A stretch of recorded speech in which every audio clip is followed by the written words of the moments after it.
everyone, welcome back to Magnet Brains. My name is CS Payal Popli and इस particular video में हम देखने वाले हैं फुल पैकेज सीरीज का हमारा लास्ट चैप्टर 12th क्लास का, दैट इज कंज्यूमर प्रोटेक्शन. सो जिन भी स्टूडेंट्स को अगर अभी तक भी नहीं पता चला है कि फुल पैकेज सीरीज क्या है, उनके लिए मैं बता दूं दैट ये एक सीरीज है जो कि सैम्पल पेपर पे बेस्ड है. सैम्पल पेपर सीबीएसई ने रिलीज किया था ताकि आपको एक आइडिया मिल सके कि आपका एक्चुअल 12th क्लास का पेपर कैसे होने वाला है. तो उसके बेसिस पे, उसको ध्यान में रखते हुए, इस पैटर्न को फॉलो करते हुए हम लोगों ने हर चैप्टर के फुल पैकेज सीरीज के वीडियोज बना दिए. ठीक है, अब इसमें 11 चैप्टर्स की वीडियोस ऑलरेडी रिलीज हो चुके हैं. अगर आप for the very first time ये वीडियो देख रहे हैं तो वो 11 चैप्टर के वीडियोस पहले निपटा लीजिए. उनका लिंक आपको मिल जाएगा डिस्क्रिप्शन बॉक्स में, मतलब प्लेलिस्ट का लिंक है वो डिस्क्रिप्शन बॉक्स में लिखा हुआ है.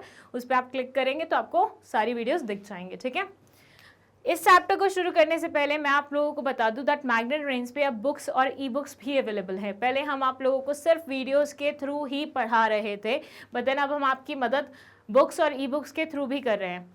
ये सारी बुक्स बहुत ही मतलब कंसोलिडेटेड वे में बनाई गई हैं, जिसमें MCQ, case based questions, chapter wise explanation सब इंसर्ट किया गया है. बहुत ही फायदेमंद है. किसी भी स्टूडेंट को अगर चाहिए तो डिस्क्रिप्शन बॉक्स में एक फॉर्म का लिंक लिखा हुआ है, उस पर क्लिक करना. फॉर्म में जो भी इन्फॉर्मेशन पूछी हुई है वो फिल कर देना. तुम्हारी इन्फॉर्मेशन मैग्नेट ब्रेन्स के पास आ जाएगी. The people will call you and then उसके बाद दिल टेल यू कि कैसे ये बुक्स तुम ले सकते हो. ठीक है, चलिए, जिसको भी इस्तेमाल होने वाली हो वो ले सकता है. ओके, यहाँ पे हम बात करते हैं कि फुल पैकेज सीरीज में है क्या क्या. इट सेज क्वेश्चन 1 to 20 जो हैं वो 1 मार्क ईच हैं, जो कि मल्टीपल चॉइस क्वेश्चंस होंगे. ठीक है, एमसीक्यूज होंगे जिसमें assertion, reason, match the following, picture based question, case based question सब आ जाएंगे. फिर आपके क्वेश्चन 21 to 24 हैं जो कि 3 मार्क्स ईच रहेंगे और सब्जेक्टिव क्वेश्चंस आ जाएंगे इसमें. फिर आपके 25 to 30 हैं जो कि 4 मार्क्स ईच हैं, इसमें भी सब्जेक्टिव क्वेश्चन और केस बेस्ड क्वेश्चन दोनों आ जाएंगे. ओके, फिर है क्वेश्चन 31 to 34, ये 6 मार्क्स ईच रहेंगे, ये भी सब्जेक्टिव टाइप क्वेश्चन रहेंगे और इसमें भी 2-3 केस बेस्ड क्वेश्चन हो सकते हैं. ओके, अब कौन से सब्जेक्टिव क्वेश्चन में कितना कंटेंट लिखना है उस पर बात कर लेते हैं. ये कुछ जनरल इंस्ट्रक्शंस हैं जो बता रही हैं आपको कि पूरे पेपर में 34 क्वेश्चंस होने वाले हैं. हर क्वेश्चन के आगे मार्क्स इंडिकेटेड होंगे. क्वेश्चन का आंसर आपको बहुत ही ब्रीफ और टू द पॉइंट करना है. देन उसके बाद जो 3 मार्क्स वाले क्वेश्चन है उसमें 50 से लेके 75 वर्ड्स से ज़्यादा आप नहीं लिखेंगे. 4 मार्क्स वाले क्वेश्चन जो है वो 150 वर्ड्स, 6 मार्क्स वाले जो क्वेश्चन है वो 200 वर्ड्स के अंदर अंदर आपको कंप्लीट करने होंगे. सारे क्वेश्चंस जो कि मतलब किसी एक पर्टिकुलर क्वेश्चन का पार्ट होंगे उनको आपको एक ही जगह अटेम्प्ट करना है, अलग अलग जगह अटेम्प्ट नहीं करना है. ठीक है, अगर आपने ऐसा नहीं किया तो माइट बी एग्जामिनर आपसे थोड़ा सा नाराज होकर आपके मार्क्स काट ले. ओके, सो इसलिए कोई मौका नहीं देना है सामने वाले इंसान को आपके मार्क्स काटने का. हर एक चीज़ बहुत ही ढंग से करनी है, तमीज़ से करनी है. इसी पे हम शुरू करते हैं हमारा फर्स्ट क्वेश्चन जो कि एमसीक्यू है. And it says, which of the following is an association of trade and is engaged in the protection of consumers' interest? Which of the following is an association of trade and is engaged in the protection of consumers' interest? SEBI, RBI, CII, ICICI. ऐसी association का नाम बताना है जो trade से related है और consumer interest की प्रोटेक्शन के बारे में बात करती है और उसी में ही एंगेज रहती है. मतलब एक ऐसी एसोसिएशन जो कि ट्रेड से रिलेटेड है और कंज्यूमर प्रोटेक्शन वाले कामों में ही एसोसिएट मतलब एंगेज रहती है. ठीक है, 4 नाम लिखे हुए हैं, सेबी, आरबीआई, सीआईआई, आईसीआईसीआई. सबसे पहले तो बता दूं ये क्या है. ये एक बैंक है. तो यहाँ पे बैंक के बारे में तो बात नहीं हो रही है, बैंक तो कंज्यूमर प्रोटेक्शन के बारे में नहीं सोचता. आरबीआई हमारा सेंट्रल बैंक है तो ऑब्वियसली ये भी हमारे कंज्यूमर प्रोटेक्शन के बारे में तो नहीं सोचेगा. जो सेबी है वो इंटरेस्ट के बारे में तो सोचता है लेकिन कंज्यूमर्स के नहीं, इन्वेस्टर्स के इंटरेस्ट के बारे में सोचता है. अभी लास्ट चैप्टर में हमने ये बात पढ़ी भी थी दैट सेबी बेसिकली जो हमारे इन्वेस्टर्स होते हैं जो कि फाइनेंशियल मार्केट में पैसा लगाते हैं उनके इंटरेस्ट के बारे में बात करता है. तो ये उनके इंटरेस्ट के बारे में बात करेगा, कंज्यूमर्स के इंटरेस्ट के बारे में बात नहीं करेगा. सो बचा क्या, CII. तो राइट आंसर क्या होगा, CII. ओके, सेकेंड क्वेश्चन है, sellers often adopt unfair trade practices to increase the sale of their products. Give few examples of such practices adopted by seller. misleading advertisements, fake price stickers on products, supply of cheap quality product, all of the above. ये बोल रहे हैं कि जो sellers है वो usually unfair trade practices की मदद से अपने सेल इंक्रीज करना चाहते हैं।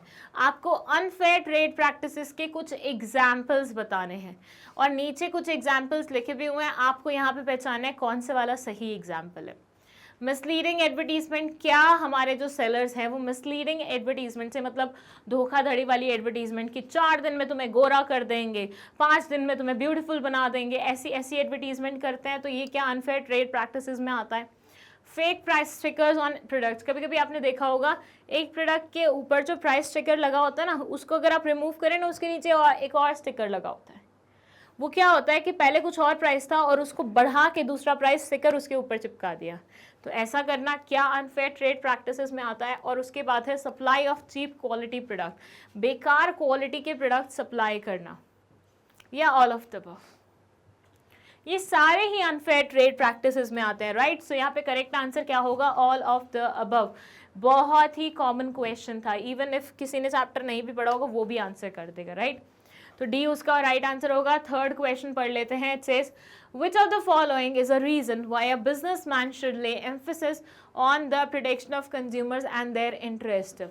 इनमें से कौन से वाला रीजन है जिसमें जो बिजनेसमैन होता है उसे कंज्यूमर के प्रोटेक्शन के और इंटरेस्ट में एम्फसाइज करना चाहिए। मतलब बेसिकली ये पूछा हुआ है कि एक बिजनेसमैन क्यों कंज्यूमर के बारे में सोचे, मतलब एक बिजनेसमैन का क्यों फर्ज बनता है कंज्यूमर्स के इंटरेस्ट के बारे में बात करे और सोचे। पहला रीजन है for long term profit maximisation, लंबे समय के लिए प्रॉफिट मैक्सिमाइजेशन के लिए।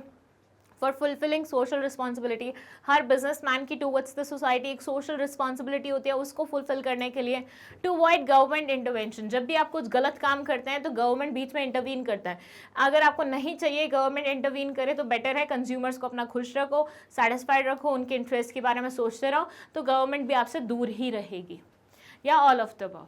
बताइए क्यों किसी भी बिजनेसमैन को ज़्यादा फोकस करना चाहिए कंज्यूमर प्रोटेक्शन पे और उसके इंटरेस्ट के बारे में क्यों सोचना चाहिए। 4 रीजंस दिए हुए हैं, बताइए। मतलब 3 रीजंस दिए हुए हैं और चौथा दिया हुआ है all of the above, which is the correct answer of this question. Reason being ये तीनों ही ऑप्शंस करेक्ट ऑप्शंस हैं, ठीक है।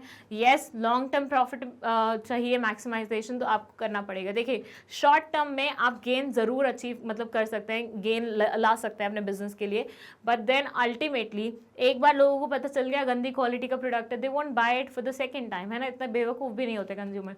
तो एक बार तो तुमने प्रॉफिट जनरेट कर लिया, but what about second time. क्या बिजनेस खोलते बंद करते रहोगे? नहीं ना, तुम एक ही बिजनेस को लंबा चलाना चाहते हो ना। लंबा चलाने के लिए तुम्हें हमेशा उनके इंटरेस्ट के बारे में सोचना पड़ेगा, क्वालिटी अच्छी देनी पड़ेगी, सारी चीज़ें करनी पड़ेंगी। सोशल रिस्पॉन्सिबिलिटी यस बनती है हर एक बिजनेस की, और गवर्नमेंट को भी आप चाहते हैं दूर ही रहने दे अपने बिजनेस से। तो तीनों रीजंस के कारण all of the above will be the correct answer of this question. चलिए फोर्थ क्वेश्चन है, Samaya purchased a watch from Titan Gallery as a proof of purchase. What she should ask for? Invoice, cash memo, warranty card, none of the above. समाया ने purchase किया एक watch, कहाँ से? Titan gallery से, ठीक है। और अब वो चाहती है, मतलब उसको उस पर्टिकुलर वॉच खरीदने के लिए प्रूफ, मतलब बेसिकली जब भी हम कोई परचेज करते हैं तो एक प्रूफ हमारे पास होना चाहिए ना कि हाँ हमने वो चीज़ परचेज की है, ऐसे ही हमें गिफ्ट में नहीं मिल गई या फिर ऐसे ही रैंडमली हमने कहीं से चुरा नहीं ली, राइट। तो उस एविडेंस के लिए उसको किस चीज़ के लिए बोलना चाहिए सामने वाले इंसान को कि मुझे ये चीज़ दे, क्योंकि वो एविडेंस का काम करेगा। Invoice, cash memo, warranty card, none of the above. Basically क्या है, एक लड़की है जिसने एक वॉच परचेज की है, अब उसको उस पर्टिकुलर परचेज का प्रूफ चाहिए, तो उसे किस चीज़ के लिए बोलना चाहिए सामने वाले इंसान को कि मुझे ये चीज़ दे, क्योंकि ये प्रूफ की तरह एक्ट करेगा। Cash memo, invoice, warranty card, none of the above.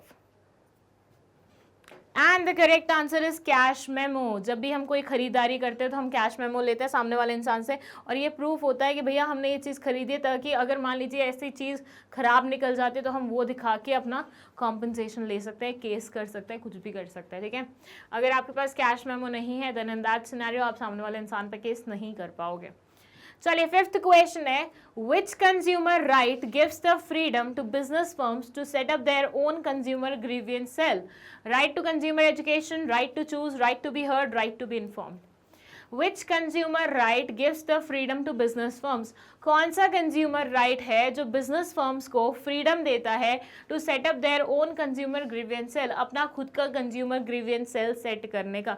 जैसे आप लोगों ने देखा होगा बहुत सारे business firms होते हैं जो कि अपने यहाँ पे grievance cell पहले ही रखते हैं. अपने वो प्रोडक्ट देते हैं जिन पे ये सेंटेंस लिखा होता है कि if you have any complaint call on this number. क्या आपने ऐसे बसेस देखे हैं जिसके पीछे लिखा होता है if you see any rash driving call on this number? उसका मतलब क्या है? वो नंबर कहाँ पे कनेक्ट होगा? वो नंबर जाके कनेक्ट होगा फॉर से ये बस कंपनी की है या स्कूल की है तो वहाँ पे कनेक्ट होगा. वहाँ पे आप कंप्लेंट करेंगे कि भैया आपकी जो बस है वो बहुत ही तेज़ी से चल रही है. वैसे ही जब हमें कोई प्रोडक्ट ढंग का नहीं लगता तो हम कॉल करते हैं, तो हम किसको कॉल करते हैं?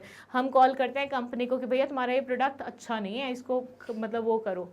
ठीक है, तो ये कौन से राइट का पार्ट है? कौन सा कंज्यूमर राइट यहाँ पे इन्वॉल्व होता है? Right to consumer protection, education, right to choose, right to be heard, right to be informed. बताओ कौन सा वाला यहाँ पे आपका कंज्यूमर राइट इन्वॉल्व होगा? आप कॉल करेंगे, सामने वाला सुनेगा, आप अपनी बात रखेंगे, आपको कौन सा राइट मिल रहा है? राइट टू बी हर्ड, मतलब सामने वाला इंसान आपकी बात सुन रहा है. सबसे पहले आपको ये राइट मिलता है. सामने वाला जब सुन लेता है उसके बाद ही तो वो जस्टिस प्रोवाइड करेगा, तो राइट टू सीक रिड्रेसल आ जाएगा. पर पहले उसको आपकी बात सुनने की ज़रूरत है ना, तो right to be heard will be the correct answer. चलिए सिक्स्थ क्वेश्चन है, to publish a magazine under the title Upbhokta Jagran is an example of which right of consumer? Right to be informed, right to safety, right to be heard, right to consumer education. ये बोल रहे हैं to publish a magazine under the title Upbhokta Jagran is an example of which right of consumer. आप एक magazine publish करने वाले हैं जिसका टाइटल है उपभोक्ता जागरण. ये कौन से कंज्यूमर राइट का एग्जाम्पल है? बताइए. Right to be informed, right to safety, right to be heard, right to consumer education. बोलिए.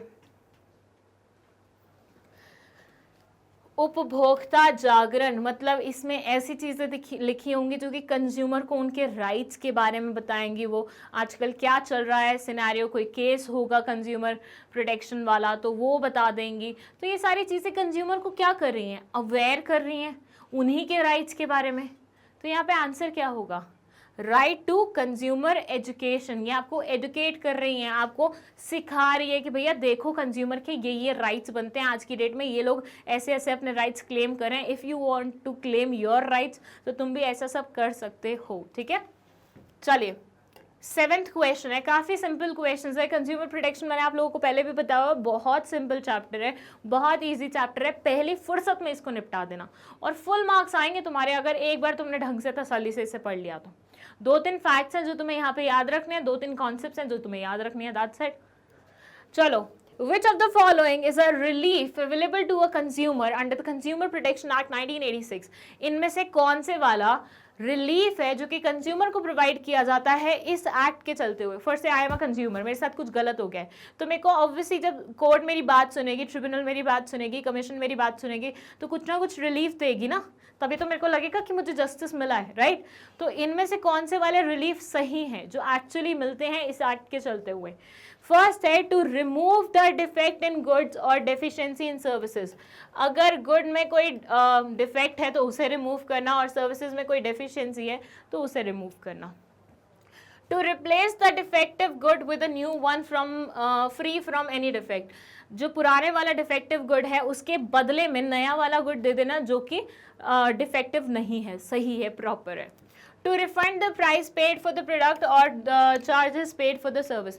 अगर सर्विस के लिए कोई चार्ज पे किया था या फिर प्रोडक्ट के लिए जो भी प्राइस पे किया था उसको रिफंड दे देना, मतलब उसको वापस कर देना, या ऑल ऑफ द अबव. बताओ कौन कौन सा रिलीफ इस एक्ट में स्पेसिफिकली मेंशन है? देखिए है तो ये सारे ही रिलीफ्स, लेकिन क्या ये इस एक्ट में मेंशन है? हाँ तो ठीक है, नहीं है तो कौन से वाला है? इनमें से एक आधा तो होगा ना. द आंसर इज सारे के सारे हैं. रिमूव, रिप्लेस, रिफंड, तीनों ही हमारे रिलीफ्स में काउंट किए जाते हैं और ये तो सबसे पहले लिखे जाते हैं, तो आपको याद होना चाहिए था. चलिए 8th क्वेश्चन है, A complaint can be filed against a seller, manufacturer, or a dealer of goods whose goods are dash in any manner. Perfect, defective, flawless, none of the above. A complaint can be filed against a seller. एक seller के against complaint file की जा सकती है, manufacturer के against भी की जा सकती है, और goods के dealer के against भी complaint file करी जा सकती है. Excuse me. अगर goods कैसे होते हैं in any manner? Perfect होते हैं, defective होते हैं, flawless होते हैं, none of the above. वो माधुरी दीक्षित करती है ना, flawless, perfect, right? तो अगर परफेक्ट गुड्स हैं तो उसके लिए कोई कंप्लेंट बनती है? मुझे एक बात बताओ, तुम कंप्लेंट कब करते हो? जब तुम किसी चीज़ से नाखुश होते हो, जब तुम किसी चीज़ से you are not satisfied with it, right? तभी कंप्लेंट करते हो ना. लेकिन if you are satisfied with something, तुम कंप्लेंट करोगे क्या? सिंपल सा लॉजिक लगा के देखना. अगर सामान परफेक्ट है तो तुम क्या दुकानदार के पास जाओगे कि तूने मुझे परफेक्ट सामान कैसे दिया, ऐसा कैसे कर सकता है तू मेरे साथ? जाओगे क्या ऐसी बेवकूफ़ी करने के लिए? या सामान फ्लॉलेस है या सर्विस फ्लॉलेस है तो तुम जाके सामने वाले को बोलोगे तुमने फ्लॉलेस सर्विस क्यों दी, मुझे तो फ्लॉज वाली चाहिए थी, मुझे नहीं पता, वैसी वाली दो. ऐसे करोगे? ऑब्वियसली नहीं करोगे. सो यहाँ पे राइट आंसर क्या होगा? डिफेक्टिव. तुम्हें सही सर्विसेज नहीं मिली हैं, that's why you are filing a complaint against it, right? या तुम्हें सही प्रोडक्ट्स नहीं मिले हैं इसलिए you are filing a complaint against it.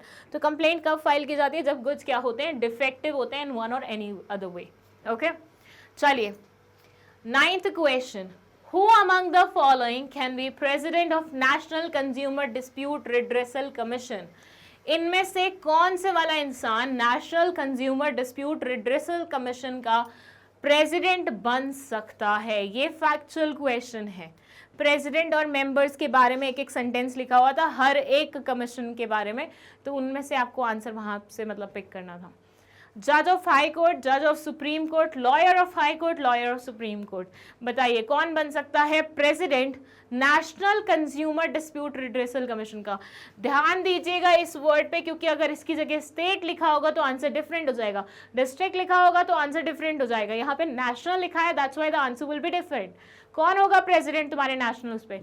National सबसे बड़ा होता है, तो माइंड इट, कौन से वाला इंसान रिप्रेजेंट कर सकता है एज अ प्रेसिडेंट उस पर्टिकुलर कमीशन को? द राइट आंसर इज जज हमारे सुप्रीम कोर्ट के, क्योंकि हमारे सुप्रीम कोर्ट के जज भी हाई लेवल के होते हैं. लॉयर्स का तो नंबर नहीं आता, सॉरी, सारे जजेस का ही नंबर आएगा, फैक्ट ये याद रखना, ठीक है? हाई कोर्ट वाला स्टेट वाले को संभाल सकता है क्योंकि वो स्टेट लेवल पे फंक्शन करता है, लेकिन नेशनल लेवल पे कौन फंक्शन करता है? सुप्रीम कोर्ट करता है. That's why the right answer will be B. Okay, चलिए 10th question. Mr. Surya has purchased a product and found it defective. The seller denied taking it back. Mr. Surya can file complaint against the Consumer Protection Act 1986. Within how much time complaint can be filed from the date on which the cause of action has arisen? Within 3 months, within 6 months, within a year, within 2 years. भैया हमारे जो सूर्य जी हैं, mister Surya, अच्छा एक वो आई थी ना web series जिसका मेन लीड का नाम सूर्य था, कौन सी थी वो? चलिए एनीवेज, मिस्टर सूर्या ने परचेज किया एक प्रोडक्ट और ये पाया है उस प्रोडक्ट के बारे में दैट वो डिफेक्टिव है. The seller denied taking it back. Seller ने मना कर दिया पहली फुर्सत में, हम तो वापस नहीं लेंगे, हमारे यहाँ पे तो नो रिटर्न पॉलिसी है, आप हमारे यहाँ पे नहीं आ सकते इसे रिटर्न करने के लिए. चलिए वो अब साइड हो गए. Mister Surya can file complaint against under the consumer protection act. अब यहाँ पे मिस्टर सूर्या भी बड़े चालू थे, बड़ा अच्छा पढ़ा हुआ था, इन्होंने बिजनेस स्टडीज अच्छे से पढ़ के गए थे. इन्होंने बोला ये मेरी बात नहीं सुन रहा ना, मेरी बेइज्जती कर रहा है ऐसे 4 लोगों के सामने, चल रुक अब तेरे को मैं बताता हूँ. कंज्यूमर प्रोटेक्शन एक्ट मतलब एक्ट के चलते हुए तेरे को कोर्ट में घसीडूंगा तब तुझे पता चलेगा. अब आपको ये बताना है कि कितने समय के अंदर अंदर वो एक कंप्लेंट फाइल कर सकते हैं. Mind it, they are asking you the time period which is required, which is the maximum time period जिसके अंदर अंदर आप कंप्लेंट फाइल कर सकते हैं. They are not asking you कि अपील कितने टाइम में जाएगी, अपील का बहुत कम टाइम पीरियड होता है. ये कंप्लेंट की बात कर रहे हैं. 2 मिनट सांस लेके बताती हूँ तुम्हें अच्छे से. ओके, देखो 2 चीज़ें हैं. एक होता है नॉर्मल कंप्लेंट, मतलब तुम्हारे साथ कुछ हुआ है उसके अगेंस्ट तुम कंप्लेंट फाइल करवाने गए हो, ठीक है? ये हो गया तुम्हारा पहला स्टेप. अपील का मतलब होता है तुम एक कोर्ट के साथ ऑलरेडी कनेक्टेड थे, तुम्हारा केस ऑलरेडी चल रहा था, उस कोर्ट ने अपना नतीजा दे दिया, तुम अब उस नतीजे से खुश नहीं हो, तो तुम इस नतीजे के अगेंस्ट जाना चाहते हो बड़े वाले कोर्ट के पास, उसे हम बोलते हैं अपील। क्योंकि जब तुम किसी लोअर कोर्ट के साथ सेटिस्फाइड नहीं होते तो तुम अप्रोच करते हो बड़े वाले कोर्ट को, इसे क्या बोला जाता है, इसे बोला जाता है अपील। लेकिन अगर for the very first time you are filing a complaint तो उसे इनिशियल लेवल पे हम कंप्लेंट का नाम देते हैं। तो यहाँ पे कंप्लेंट का टाइम ड्यूरेशन पूछा हुआ है, ठीक है, कंफ्यूज बिल्कुल नहीं होना है। अपील के मैक्सिमम टाइम पीरियड्स को हाईलाइट किया हुआ है बुक में, कंप्लेंट वाला उतना ज़्यादा हाईलाइटेड नहीं था, तो ना ही घबराना है ना ही कुछ गलत लिख के आ रहा है। कंप्लेंट बोले तो यहाँ पे मैक्सिमम टाइम उन्हें मिलेगा विद इन 2 years, मतलब मेरे साथ आज कुछ हुआ है, बीइंग अ कंज्यूमर कुछ गलत हुआ है तो इसके 2 साल के अंदर अंदर मैं कंप्लेंट फाइल कर सकती हूँ।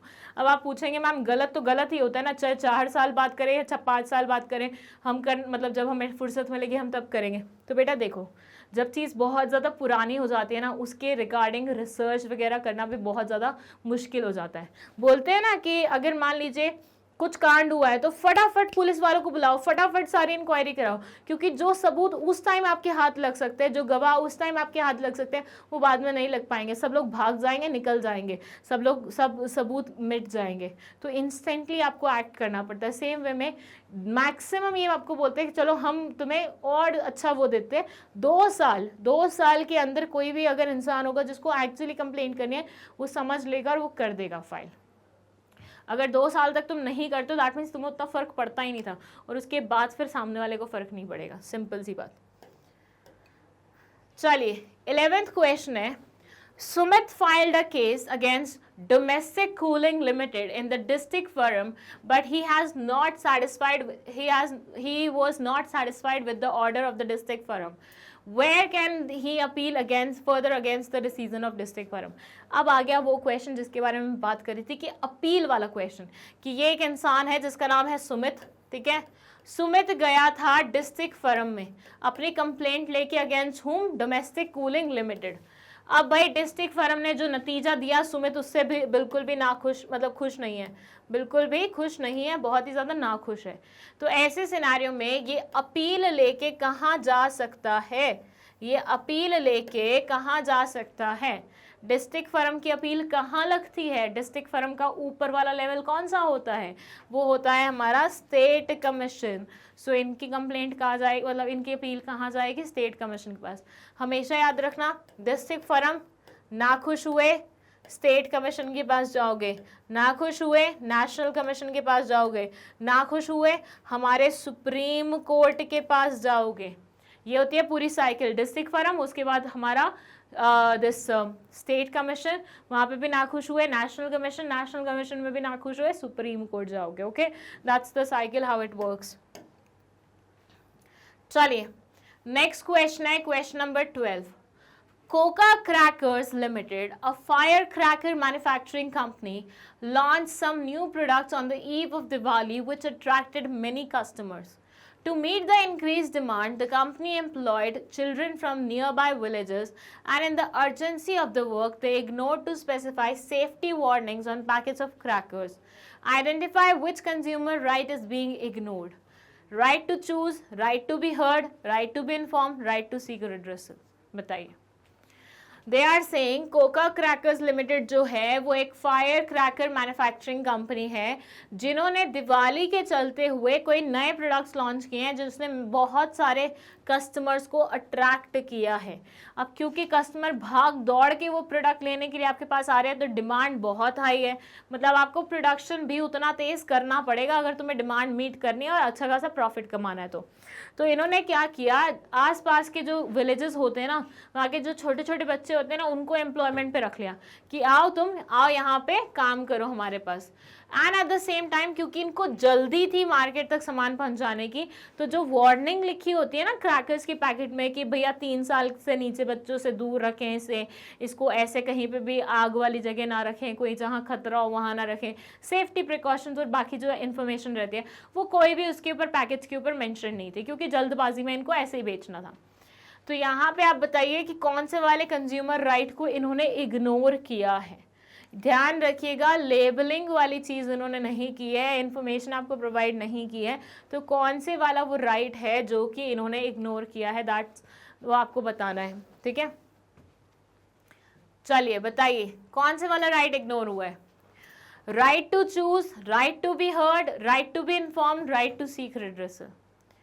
ये जो लाइन है ना, विलेजेस मतलब नियर बाय विलेजेस से बच्चों को लेके आए हैं, वो तो काइंड ऑफ आपको कंफ्यूज करने के लिए है। मेन बात जो है वो तो इस वाली सेंटेंस में है कि उन्होंने ये सेफ्टी प्रिकॉशन मतलब सेफ्टी मेजर मतलब सेफ्टी इंफॉर्मेशन मेंशन नहीं किया प्रोडक्ट पे। ये है मेन क्वेश्चन आपका। बताइए, right to choose, right to be heard, right to be informed, right to seek redressal, कौन से वाला राइट आपका यहाँ पे इग्नोर किया गया है। And the correct answer is right to be informed. भैया आपका ये राइट बनता है, कंज्यूमर्स का ये राइट बनता है कि उन्हें प्रोडक्ट के बारे में सारी इन्फॉर्मेशन प्रोवाइड की जाए, और लेबलिंग के ऊपर यूजुअली मेंशन किया जाता है ये सारी चीज़ें। सो दैट्स वाई यहाँ पे क्योंकि ये चीज़ इग्नोर की गई है तो आपका right to be informed violate किया गया है, या फिर कह सकते हैं इग्नोर किया गया है, ठीक है। चलिए 13th question, it says Raman bought a room heater of a reputed brand for 1500, but it caused an electric shock while it was being used. Raman wants to exercise his right. Identify the right under which he can be protected. Right to seek redressal, right to be choose, right to be informed, right to consumer protection. Raman करके एक लड़का है जिसने room heater purchase किया है एक reputed brand से 1500 रुपए का, बट उससे इलेक्ट्रिक शॉक मिला है जब उसने इस्तेमाल किया। मतलब ये मज़े मज़े में ख़रीद के आया, जब ये इस्तेमाल करने लगा इसको लग गया बिजली का झटका। तो ऐसे में आपको बताना है कि भैया, और रमन यहाँ पे अपने राइट को एक्सरसाइज करना चाहता है, तो उसका कौन सा राइट बनेगा। यहाँ पे लेके आया सामान वैसे वर्क नहीं किया जैसे वो करना चाहिए था, डिफेक्टिव निकला। यहाँ पे वो अपने राइट को मतलब जो कंज्यूमर राइट इसका बनता है उसको एक्सरसाइज करना चाहता है। तो यहाँ पे इसका कंज्यूमर राइट बनता क्या है, जस्टिस मांगना, जस्टिस लेना। तो जस्टिस किससे रिलेटेड है, राइट टू सीक रिड्रेसल, ठीक है। तो A will be the correct answer. चलिए 14th क्वेश्चन है, it says Shweta wants to buy a gold ring. As an aware consumer, how can she be sure about the quality of the gold ring she is going to buy? Shweta एक लड़की है जो कि अपने लिए सोने की अंगूठी खरीदना चाहती है, तो आप बताइए कि उससे कैसे इंश्योर होना चाहिए बीइंग अ मतलब इन्फॉर्म्ड कंज्यूमर कि उसको सही क्वालिटी की रिंग मिल रही है कि नहीं मिल रही है। कहने का मतलब सिर्फ इतना सा है कि अगर कोई इंसान गोल्ड खरीदना चाहता है तो वो कैसे पहचाने कि वो गोल्ड अच्छी क्वालिटी का है। कोई साइन होता है, कोई सिंबल होता है, कुछ ऐसा होता है जिसके थ्रू हम पहचान सकते हैं उस पर्टिकुलर प्रोडक्ट की क्वालिटी। तो यहाँ पे लिखा हुआ है, she should check hallmark on the jewellery, she should check agro mark on the jewellery, she should check FPO mark on the jewellery, she can ask for another jewellery. वो दूसरी jewellery के लिए बोल सकती है, या फिर वो FPO मार्क ज्वेलरी पे वो कर सकती है, चेक कर सकती है, या फिर वो एग्रो मार्क चेक कर सकती है, या फिर वो हॉलमार्क चेक कर सकती है। बताओ कौन सा मार्क चेक करेगी वो अपनी ज्वेलरी पे, ताकि वो पता लगा सके कि उसकी ज्वेलरी की जो क्वालिटी है वो बहुत अच्छी है। बताइए ज्वेलरी पे कौन से वाला मार्क होता है। And the correct answer is hallmark. कभी आपने देखा है आपकी मम्मी ज्वेलरी परचेज करने जाते हैं तो सामने वाला इंसान बोलता है ये जितने पे आप लेके जा रहे हो उतने पे ही वापसी होगा क्योंकि ये हॉलमार्क वाली है। सुना है ना कभी, मतलब सुना है, मैं I am asking you guys. तो ऐसा ही होता है, हॉलमार्क बेसिकली गोल्ड की पहचान होती है कि वो अच्छा है कि नहीं है, ठीक है, प्रेशियस मेटल में बेसिकली।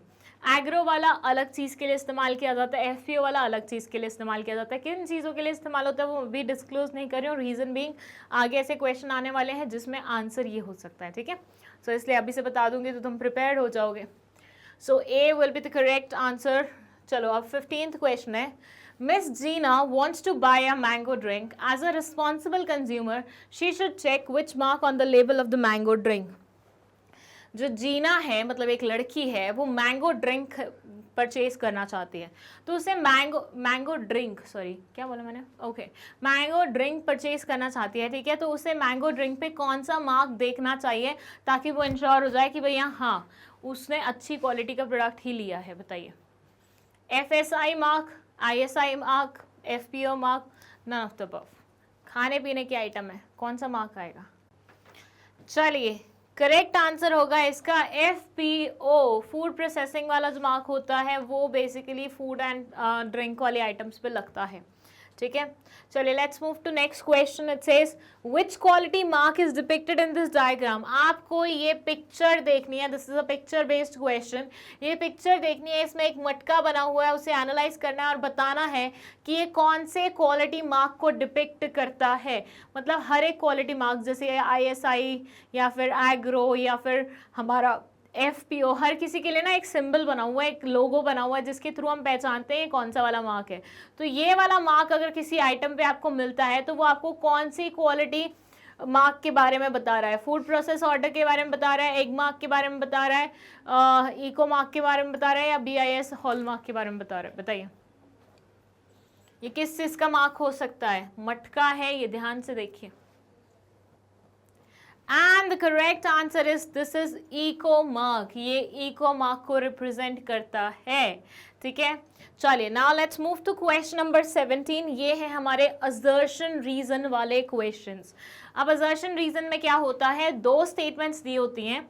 आपको पहले तो ये पता लगाना होता है दोनों में से क्या दोनों ही स्टेटमेंट्स करेक्ट हैं या एक आधी स्टेटमेंट इनकरेक्ट है। अगर एक स्टेटमेंट इनकरेक्ट है तो आपका आंसर आएगा इन दोनों ऑप्शन में से, ठीक है। अगर दोनों में से कोई भी एक स्टेटमेंट इनकरेक्ट है तो आपका आंसर आएगा इन दोनों में से।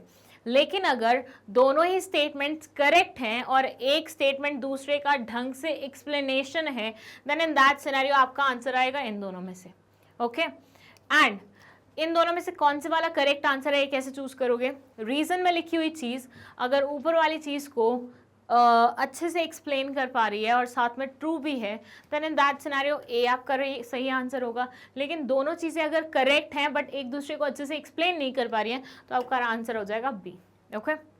सो एक गलत है तो सी या डी में से आंसर आएगा, दोनों सही है तो ए या बी में से आंसर आएगा। और किस तरह से हम चूज करेंगे ए या बी में से वो हमने डिसाइड कर लिया है। चलिए, अब यहाँ क्वेश्चन देख लेते हैं क्या है।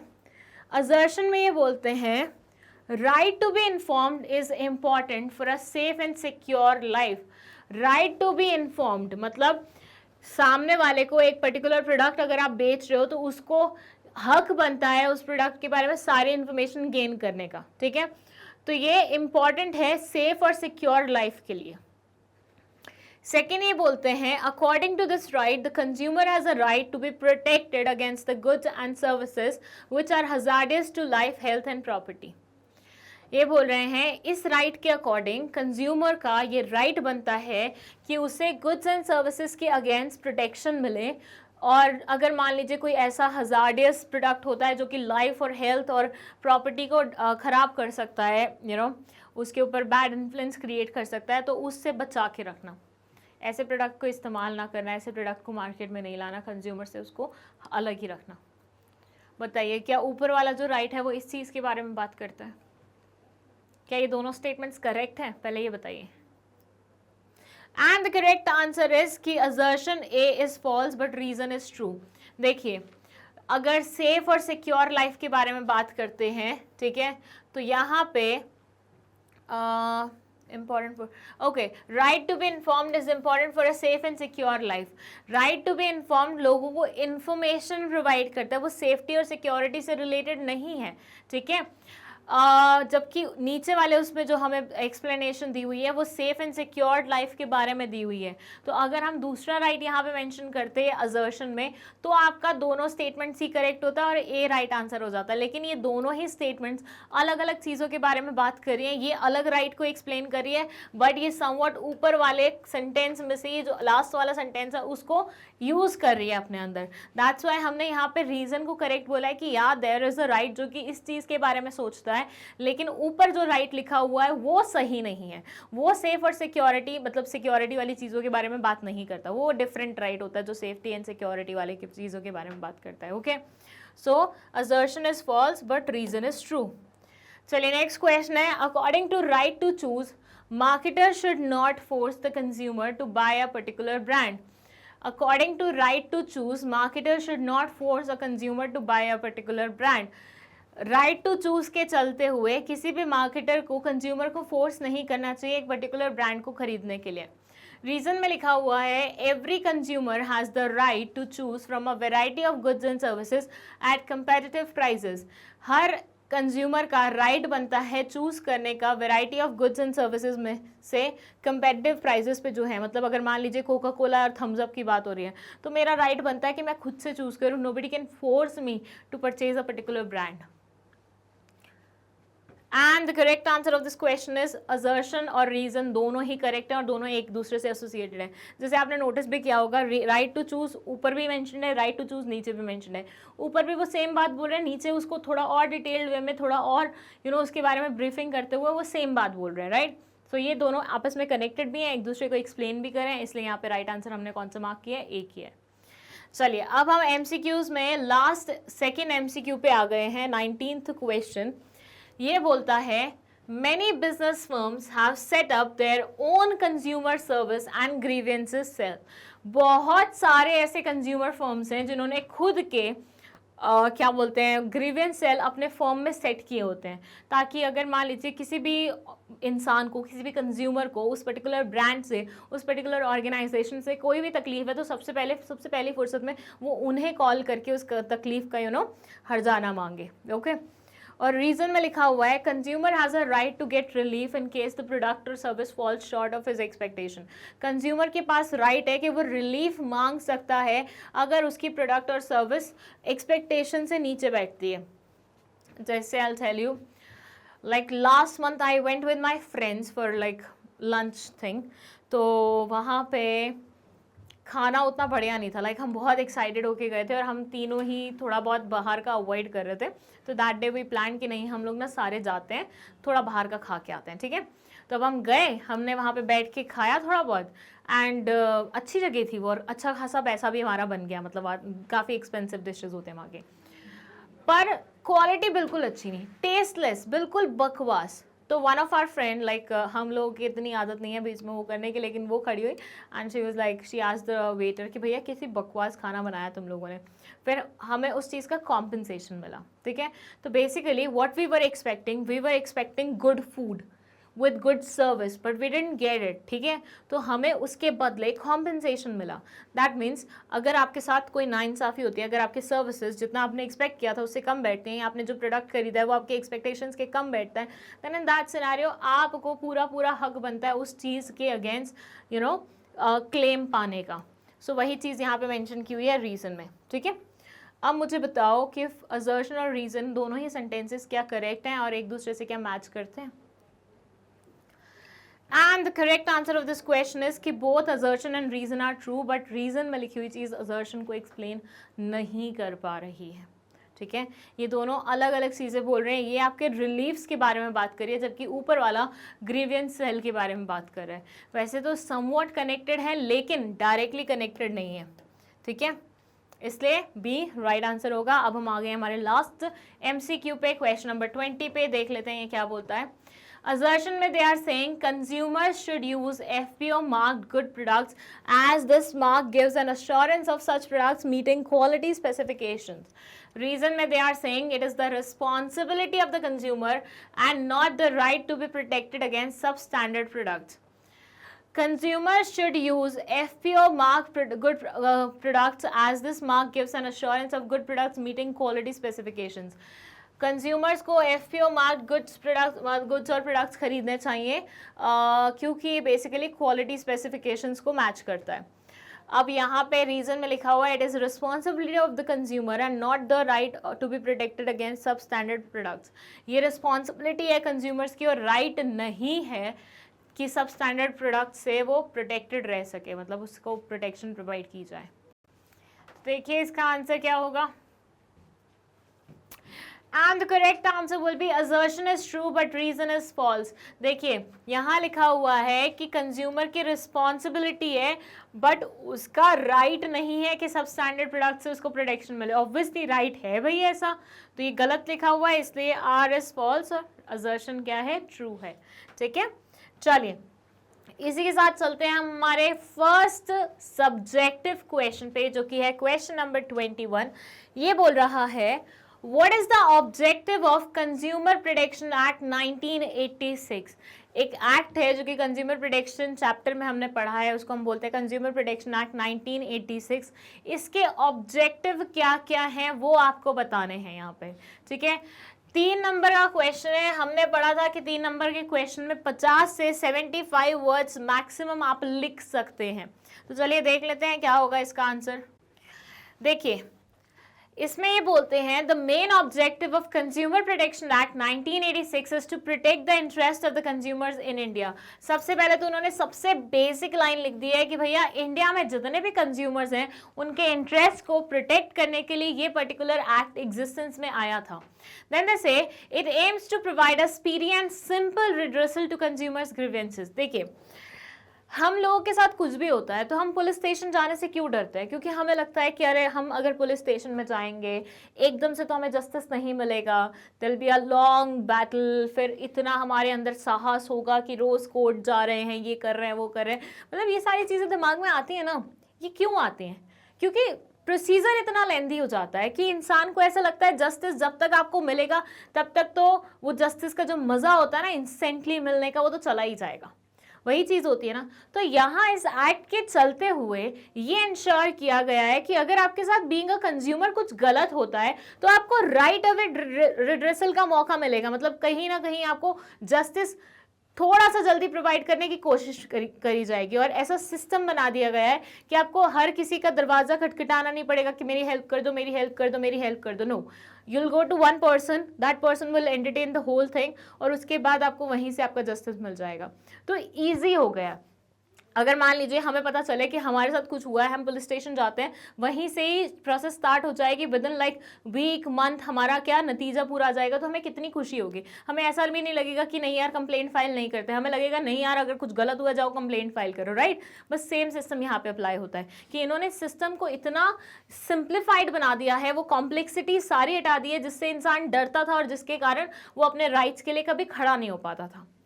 Now then it says it provides effective safeguards to consumers against various types of exploitations and unfair trade practices।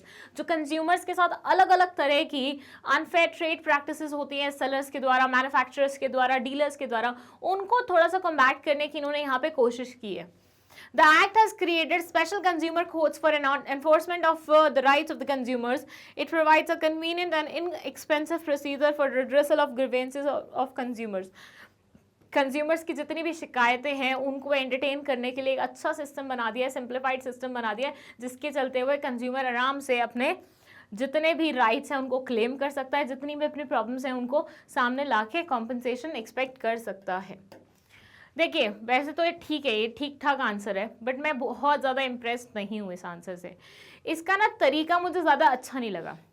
यहाँ पे एक तरीका ये हो सकता था, following are the objectives of this particular act, फिर 3 ऐसे हेडिंग्स बना के और उसके बाद उन्हें एक्सप्लेन कर दिया हो गया होता तो वो ज़्यादा प्यारा लगता, या फिर 3 ऐसे ही पॉइंट्स डायरेक्टली लिख दिए गए होते तो ज़्यादा प्यारा लगता। यहाँ पे ना ऐसा लग रहा है एक ही बात को, घिसी पिटी चीज़ को रिपीट पे चलाए जा रहे हैं, वो चीज़ मज़ेदार नहीं लग रही है। तो ये आंसर अगर तुम मुझे देते चेक करने के लिए तो यहाँ पे मैं 1 नंबर से ज़्यादा तुम्हें नंबर नहीं देती, एक भी बहुत मुश्किल से, मतलब मेहरबानी करके लीनियंट चेकिंग में। तो ऐसा आंसर मत लिखना प्लीज़, कोशिश करना अपना आंसर ऐसे लिखे। देखो तुम्हारा आंसर ना ऐसा होना चाहिए कि सामने वाला उसे पढ़ते ही ना ऐसे सोचे मार्क्स कहाँ काटूं। लाइक अभी तक की मेरी जितनी भी टीचिंग जर्नी है, इट्स बीन लाइक 5+ ईयर्स, मुझे सिर्फ एक बच्ची मिली थी, दो मैं उसका नाम नहीं लूँगी बिकॉज मतलब नहीं बनता, बट मेरे को सिर्फ आज तक एक बच्ची मिली है जिसके आंसर्स पढ़ के ना मुझे एक्चुअली लगता था कि वाओ क्या आंसर्स लिखे हैं उसने। लिखने का तरीका, आंसर की क्वालिटी, हर एक चीज़ परफेक्ट थी, मतलब परफेक्ट, ठीक है। इतना प्यारा लिखते थे कि ऐसा लगता था यार मार्क्स कहाँ काटे, मतलब वो मार्क्स काटने वाली चीज़ दिमाग में आती नहीं थी, ये होता था मार्क्स दे दो यार, इसको तो पूरे मार्क्स दे दो, ऐसा रहता था। तो आपका ना आंसर ऐसा ही होना चाहिए, एग्जामिनर को लगे यार नहीं यार इसका तो बनता ही नहीं है मार्क्स काटना, इसमें तो पूरे मार्क्स देने चाहिए, और वो तरीका फिर ये होगा, ये नहीं हो पाएगा, ठीक है। तो इसलिए थोड़ा सा इसको पॉइंटर्स वे में लिखना और अच्छे से एक्सप्लेन करके लिखना। तुम्हें बस ये एक्सपेक्ट करना है कि हर एक क्वेश्चन में तुम्हारा टारगेट ये होना चाहिए कि जितने मार्क्स मिल सकते हैं उतने ले लो, ताकि ओवरऑल बहुत अच्छे मार्क्स आए। और प्रीवियस ईयर्स में हमने देखा है काफ़ी सारे स्टूडेंट्स 100 आउट ऑफ 100 लाए हैं। लाइक प्रीवियस ईयर कोविड के टाइम पे स्पेशली जब रिजल्ट अनाउंस हुआ था और हम लोग जाके बैठे थे लाइव सेशन में, इतने सारे बिजनेस स्टडीज़ के स्टूडेंट्स थे जो 100 आउट ऑफ 100 ला रहे थे। इतनी खुशी हो रही ना जान के। तो थियरी सब्जेक्ट्स में भी nowadays these people are giving 100 out of 100। तो टारगेट करो यार, मैक्सिमम टू मैक्सिमम अचीव करना है हमें, राइट। चलिए 22nd क्वेश्चन है, explain the following rights of a consumer. Right to safety, right to consumer education. दो rights का नाम लिखा हुआ है यहाँ पे, उन्हें आपको एक्सप्लेन करना है। पहला है राइट टू सेफ्टी, सेकेंड है राइट टू कंज्यूमर एजुकेशन। ये रिमेंबर एक क्वेश्चन आया था असर्शन रीजन का, जिसमें राइट टू बी इन्फॉर्म्ड में सेफ्टी एंड सिक्योरिटी की बात करी गई थी। सेफ्टी एंड सिक्योरिटी एक्चुअली इस राइट में आती है। वहां पे मैंने आप लोगों को बताया था कि ये किसी और राइट का पार्ट है। तो वो कौन से राइट का पार्ट है? Right to safety. मतलब एक इंसान को, एक कंज्यूमर को फुल ऑन राइट है कि कोई भी प्रोडक्ट या सर्विस वो ले रहा है उससे उसको जान मान की हानि ना हो। मतलब उससे उसको मतलब ऐसा प्रोडक्ट नहीं होना चाहिए जो हजार्डियस है उसके लिए, जो उसकी हेल्थ को इन्फ्लुएंस कर सकता है, उसकी लाइफ को इन्फ्लुएंस कर सकता है। ठीक है। राइट टू कंज्यूमर एजुकेशन में कंज्यूमर को एडुकेट करने के बारे में बात होती है कि भैया इसको ऐसा समझदार बनाओ कि अपने राइट्स के बारे में जानता हो, दुनिया में चल क्या रहा है, कैसे ये अपने राइट्स को एनफोर्स करा सकता है, वो सारी चीज़ें इसमें सिखाई जाती हैं उन्हें। ठीक है। तो ये दोनों के एक्सप्लेनेशन में फर्स्ट दिस है, ऑब्वियसली देखो 3 मार्क्स का क्वेश्चन है तो 1.5 मार्क का एक्सप्लेनेशन इसके लिए होगा, 1.5 मार्क का एक्सप्लेनेशन इसके लिए होगा। तो तुम्हें ऐसा ही लिखना है कि भैया दोनों का प्रोपोर्शन ऑलमोस्ट सिमिलर होना चाहिए। Right to safety, they say, it means a consumer has a right to be protected against the marketing of such goods and services that are harmful to health and life.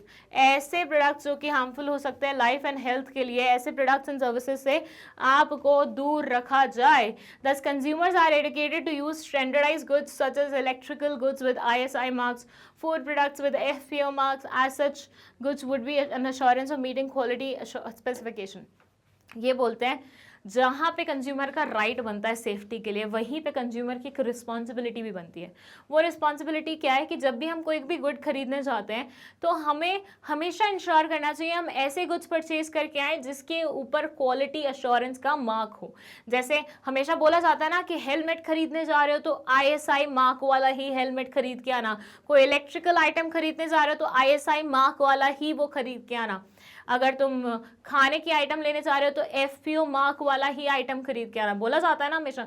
क्यों बोला जाता है? क्योंकि ये सब marks ऐसे ही free fund में नहीं मिल जाते किसी को भी, लोगों को मेहनत करनी पड़ती है, अपने प्रोडक्ट की, अपने सर्विसेज की क्वालिटी उस तरह से मेंटेन करनी पड़ती है कि सामने वाला इंसान बिल्कुल अश्योर हो सके कि हाँ यार ये तो बेस्ट क्वालिटी के आइटम है। ठीक है। तो येस इंडीड कंज्यूमर को ये रिस्पॉन्सिबिलिटी निभानी चाहिए इफ दे वांट कि उनके साथ कुछ भी ऐसा हजार्डियस ना हो या ऐसा कोई भी सेफ्टी वाला कंसर्न ना उसके साथ उत्पन्न हो। फिर है राइट टू कंज्यूमर एजुकेशन। इसमें ये बोलते हैं consumer should have knowledge about the various rights and reliefs provided by the legislations to protect their interest. Every consumer has a right to be well informed about his rights and to spread awareness and education by forming consumer organisations and association.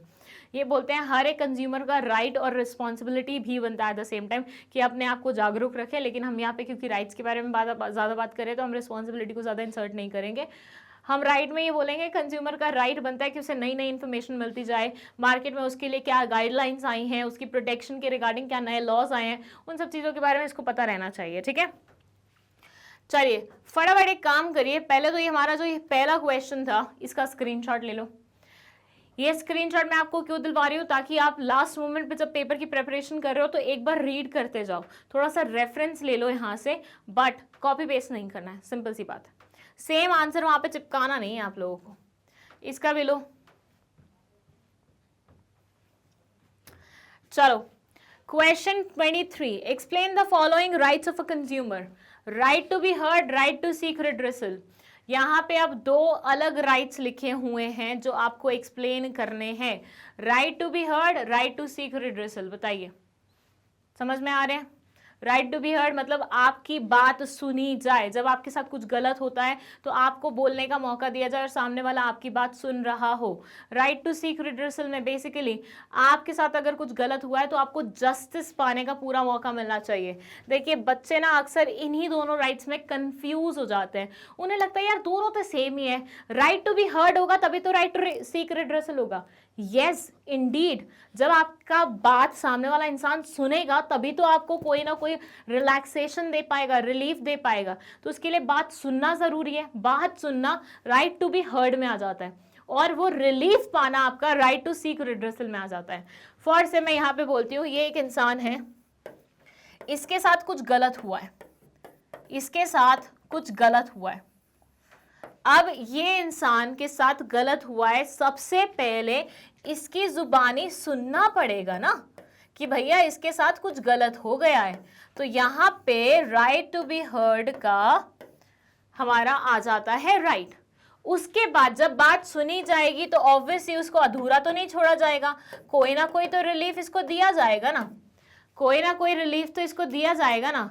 इसलिए relief आ जाएगा आपका right to seek redressal में। सो ये चीज इसके बाद आती है, वो चीज मतलब वो वाला राइट इसके बाद आता है। अगर पहले राइट टू बी हर्ड नहीं मिलेगा तो फिर उसके बाद सीक रिड्रेसल तो भूल जाओ। सामने वाले ने तुम्हारी बात ही नहीं सुनी तो वो तुम्हें जस्टिस कहाँ से प्रोवाइड करेगा। सबसे पहले तो तुम्हारी बात सुनना ज़रूरी है ना। तो यस ये एक ही थाली के चट्टे बट्टे हैं बोल सकते हैं, या एक ही कॉइन के दो पहलू हैं बोल सकते हैं, और ये दोनों साथ में इस्तेमाल होते हैं लेकिन हैं अलग अलग। एक में आपकी बात सुनी जा रही है, दूसरे पे उस पे एक्शन लिया जा रहा है। एक इज जस्ट लाइक सुनना और दूसरा इज एक्शन लेना, समझे। चलो अब एक्सप्लेनेशन देख लेते हैं हम इसकी। राइट टू बी हर्ड में ये बोलते हैं the consumer has a right to file a complaint and to be heard in case of dissatisfaction with a good और अ सर्विस। कंज्यूमर का राइट है कंप्लेंट फाइल करने का ताकि उसकी बात सुनी जा सके, उसका डिससैटिस्फैक्शन गुड या सर्विस से जो भी रिलेटेड है वो सुना जा सके। It is because of this reason many enlightened business firms have set up their own consumer service and grievances and help consumers in redressal of their grievances. देखिए पहले क्या होता था, ये कंज्यूमर है, इसको प्रॉब्लम हुई, ये सीधा कोर्ट चला जाता था। अब भैया कोर्ट गया है तो पब्लिसिटी मतलब as a like publicity stunt नहीं, कोर्ट गया है तो मीडिया वाले पीछे पड़ जाते थे, ठीक है। मीडिया वाले पीछे पड़ेंगे तो यहाँ पे कंपनी का नाम उछलेगा, कंपनी की क्या होगी, नेगेटिव पब्लिसिटी होगी। लिंक समझ रहे हो तुम। इंसान गया कोर्ट में डायरेक्टली बात अपनी रखने के लिए कंपनी के ऊपर, मतलब कंपनी से जो भी उसकी शिकायतें हैं वो करने के लिए। मीडिया लोगों ने कवर किया, कंपनी की हो गई बैड पब्लिसिटी। तो इससे ज़्यादा प्रेफरेबल क्या होगा कि भैया अगर तुम्हें कोई प्रॉब्लम है तो तुम सबसे पहले कंपनी के पास आओ। आई रिमेंबर एक बार मेरे साथ क्लास में क्या हुआ था, मतलब it was like a group thing. हम 5-6 लड़कियां थे, हम लोगों को एक मतलब एक पर्टिकुलर इंसान से कुछ शिकायत वगैरह थी, ठीक है। और हमने क्या किया, हम में से एक बहुत ज़्यादा तेज़ बनती थी, ठीक है, तो वो बोलती है मतलब वो थोड़ा लीड करने के उसमें थी, तो वो बोली चलो मैं तुम्हें ले चलती हूँ। और उसने एक मस्त कंप्लेंट लेटर लिखा और सीधा सीधा कहाँ पहुँच गई, चेयरमैन सर के ऑफिस में। डायरेक्ट क्लास से, we were in 6th class I guess, और 6th क्लास में ना मतलब लोग बहुत बचकांड होते हैं, कोई भी चीज़ ना बहुत ज़्यादा बड़ी लगने लगती है और लगता है अरे यार इसको तो सॉल्व करना बनता है, इस पर तो बैठ के बिठानी बनती है, राइट, ऐसा होता है। सो मस्त चेयरमैन सर के कैबिन में पहुंच गए। उसके बाद वो चीज़ हो गई ठीक, मतलब चेयरमैन सर ने हमारे क्लास टीचर को बुलाया और जो भी हुआ सब हो गया। लेकिन उसके बाद हमारी जो क्लास टीचर थी ना, उसने एक बहुत अच्छी बात बोली। ये बोला कि जब अगर तुम्हें किसी से कंप्लेंट है, सबसे पहले तो वो कंप्लेंट तुम उसी इंसान से करो, नहीं होती रेक्टिफाई तो टीचर के पास जाओ, वो भी कौन से वाले, फर्स्ट लेवल वाले। नॉट लाइक डायरेक्ट तुम चेयरमैन के पास पहुंच गए, वहां पे भी रेक्टिफाई नहीं होती तो और जो हेड होते हैं इनके उनके पास जाओ, वहां पे भी नहीं हो पाती तो जाओ तुम चेयरमैन सर के पास। कायदा समझ रहे हो। हायरार्की क्या बोलती है कि भैया जिससे प्रॉब्लम है सबसे पहले उससे बात करो, वरना मॉनिटर से बात करो, वरना क्लास टीचर से बात करो, वरना हेड मिस्ट्रेस से बात करो, वरना चेयरमैन के पास जाओ, राइट। ये होना चाहिए कायदा। यहाँ पे तुम्हें प्रॉब्लम थी, तुम डायरेक्टली कोर्ट के पास चले गए, तुम डायरेक्टली चेयरमैन के पास चले गए, ये तो दंगे हो गए भैया। हर बंदा अगर अपनी कंप्लेंट लेके चेयरमैन के पास चला जाएगा तो चेयरमैन तो पूरा टाइम फ्री, मतलब फ्री ही नहीं रह पाएगा, वो तो पूरा टाइम लोगों की कंप्लेंट्स में ही वो निकाल देगा।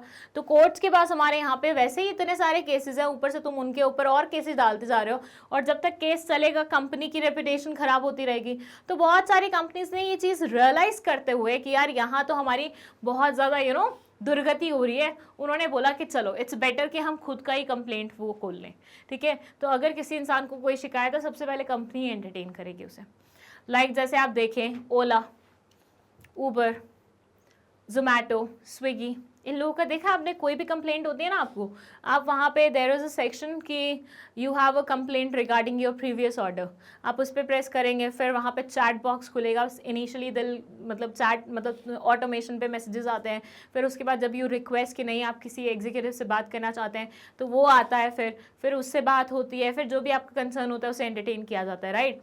Like my friend was telling me कि एक बार ओला वाले ने उससे ओवरचार्ज कर लिया था और बहुत रूडली बिहेव किया था, तो उसने कंप्लेंट फाइल की कि भैया ये इंसान ने बहुत रूडली बात करी और मुझसे 5 रुपये एक्स्ट्रा भी ले लिया।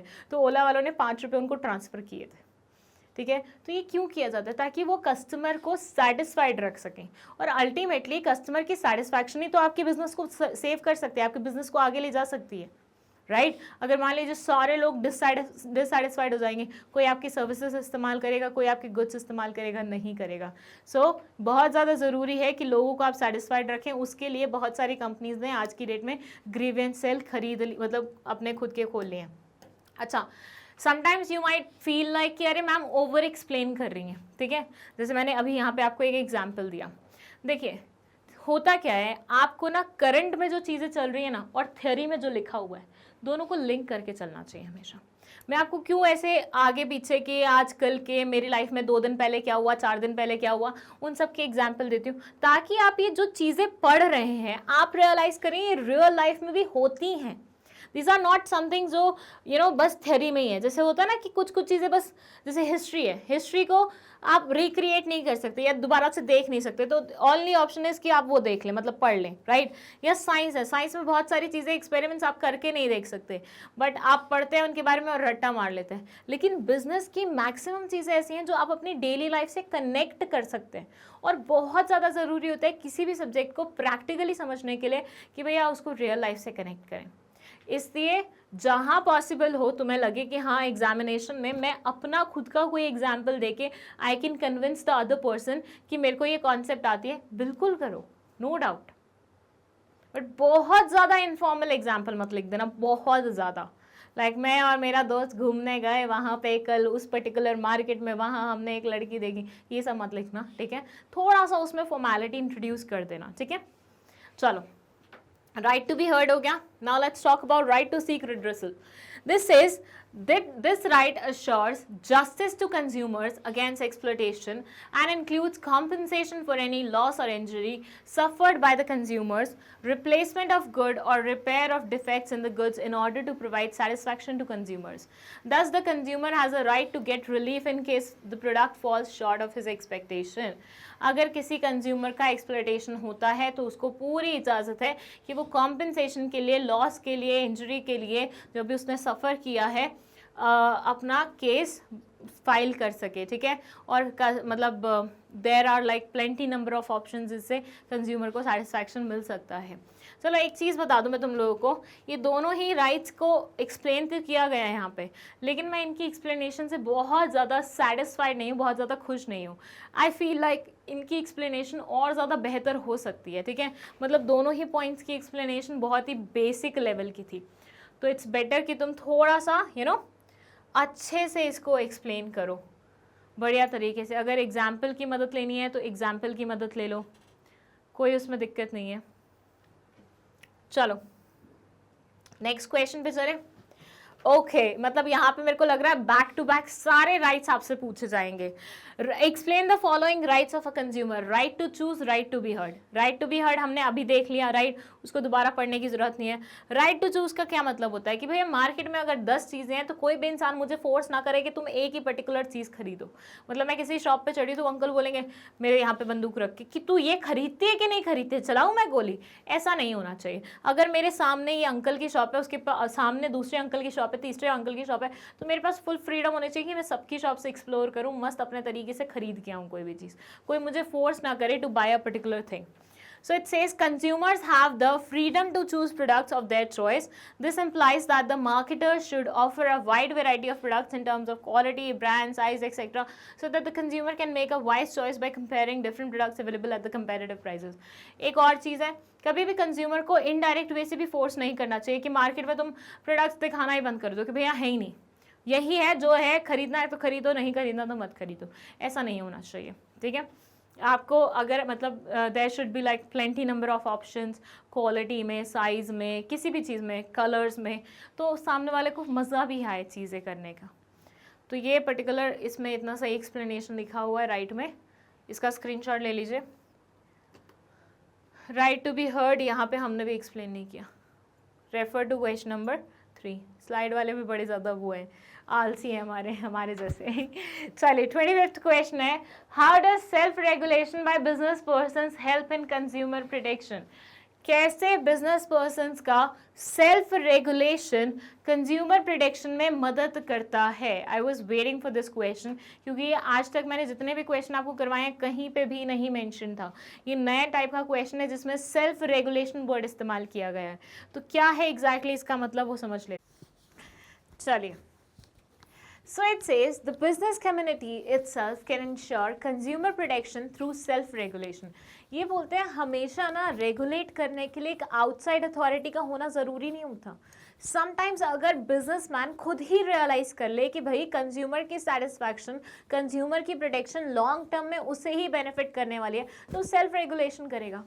मुझे पता है अगर मैं अपने कंज्यूमर्स को चीट नहीं करूंगी तो ये कंज्यूमर बार बार मेरे पास ही आएगा, उसकी loyalty towards my firm, towards my business increase हो जाएगी. तो ऐसे में मैं उसके साथ धोखाधड़ी करूंगी ही क्यों. मैं अपने आप को रेगुलेट करूंगी कि भैया अपने बिजनेस ऑर्गेनाइजेशन को रेगुलेट करूंगी कि ऐसी कोई भी धोखाधड़ी मैं कंज्यूमर के साथ ना करूं कि कल वो मेरी दुकान पे दोबारा आए ही ना. So it says the business community itself can ensure consumer protection through self-regulation if businessmen adopt ethical and socially desirable decisions and actions. There will be no exploitation of consumers. अगर businessman realize कर ले अपनी ethical वो अपनी जो socially उसकी obligations बनती है towards the society वो सारा realize कर ले, तो ऐसे में वो consumer को exploit करने के बारे में सोचे ही नहीं. Trade associations and chambers of commerce should prescribe and enforce code of conduct among their member businessmen for this purpose. जो trade associations होते हैं या chambers of commerce हैं वो प्रिस्क्राइब करते हैं बहुत सारे code of conduct time to time ताकि जितने भी members हैं वो उसे फॉलो कर सकें. देखिए ट्रेड एसोसिएशंस में कौन होते हैं, जितने भी ट्रेडर्स होते हैं वो सारे इसका पार्ट होते हैं, राइट. तो अगर ये कोड ऑफ कंडक्ट बना रहा है, अगर ये कोड ऑफ कंडक्ट बना रहा है कि भाई हाँ ये चीज़ें तुम्हें फॉलो करनी है ताकि तुम कंज्यूमर्स को एक्सप्लॉइट ना करो, तो ये सारे मेंबर्स उस कोड ऑफ कंडक्ट को फॉलो करेंगे और अल्टीमेटली कंज्यूमर प्रोटेक्शन क्या होगा, रुक जाएगा, खत्म हो जाएगा. ठीक है. सो अगर बिजनेसमैन समझदार है तो वो खुद ही समझ जाएगा कि भैया कंज्यूमर को एक्सप्लॉइट किया तो अगली बार ये कंज्यूमर मेरी दुकान की तरफ देखेगा भी नहीं, मेरे पास आएगा भी नहीं, इसलिए कंज्यूमर को एक्सप्लॉइट नहीं करना है किसी भी उससे. ओके. चलिए स्क्रीनशॉट ले लीजिए.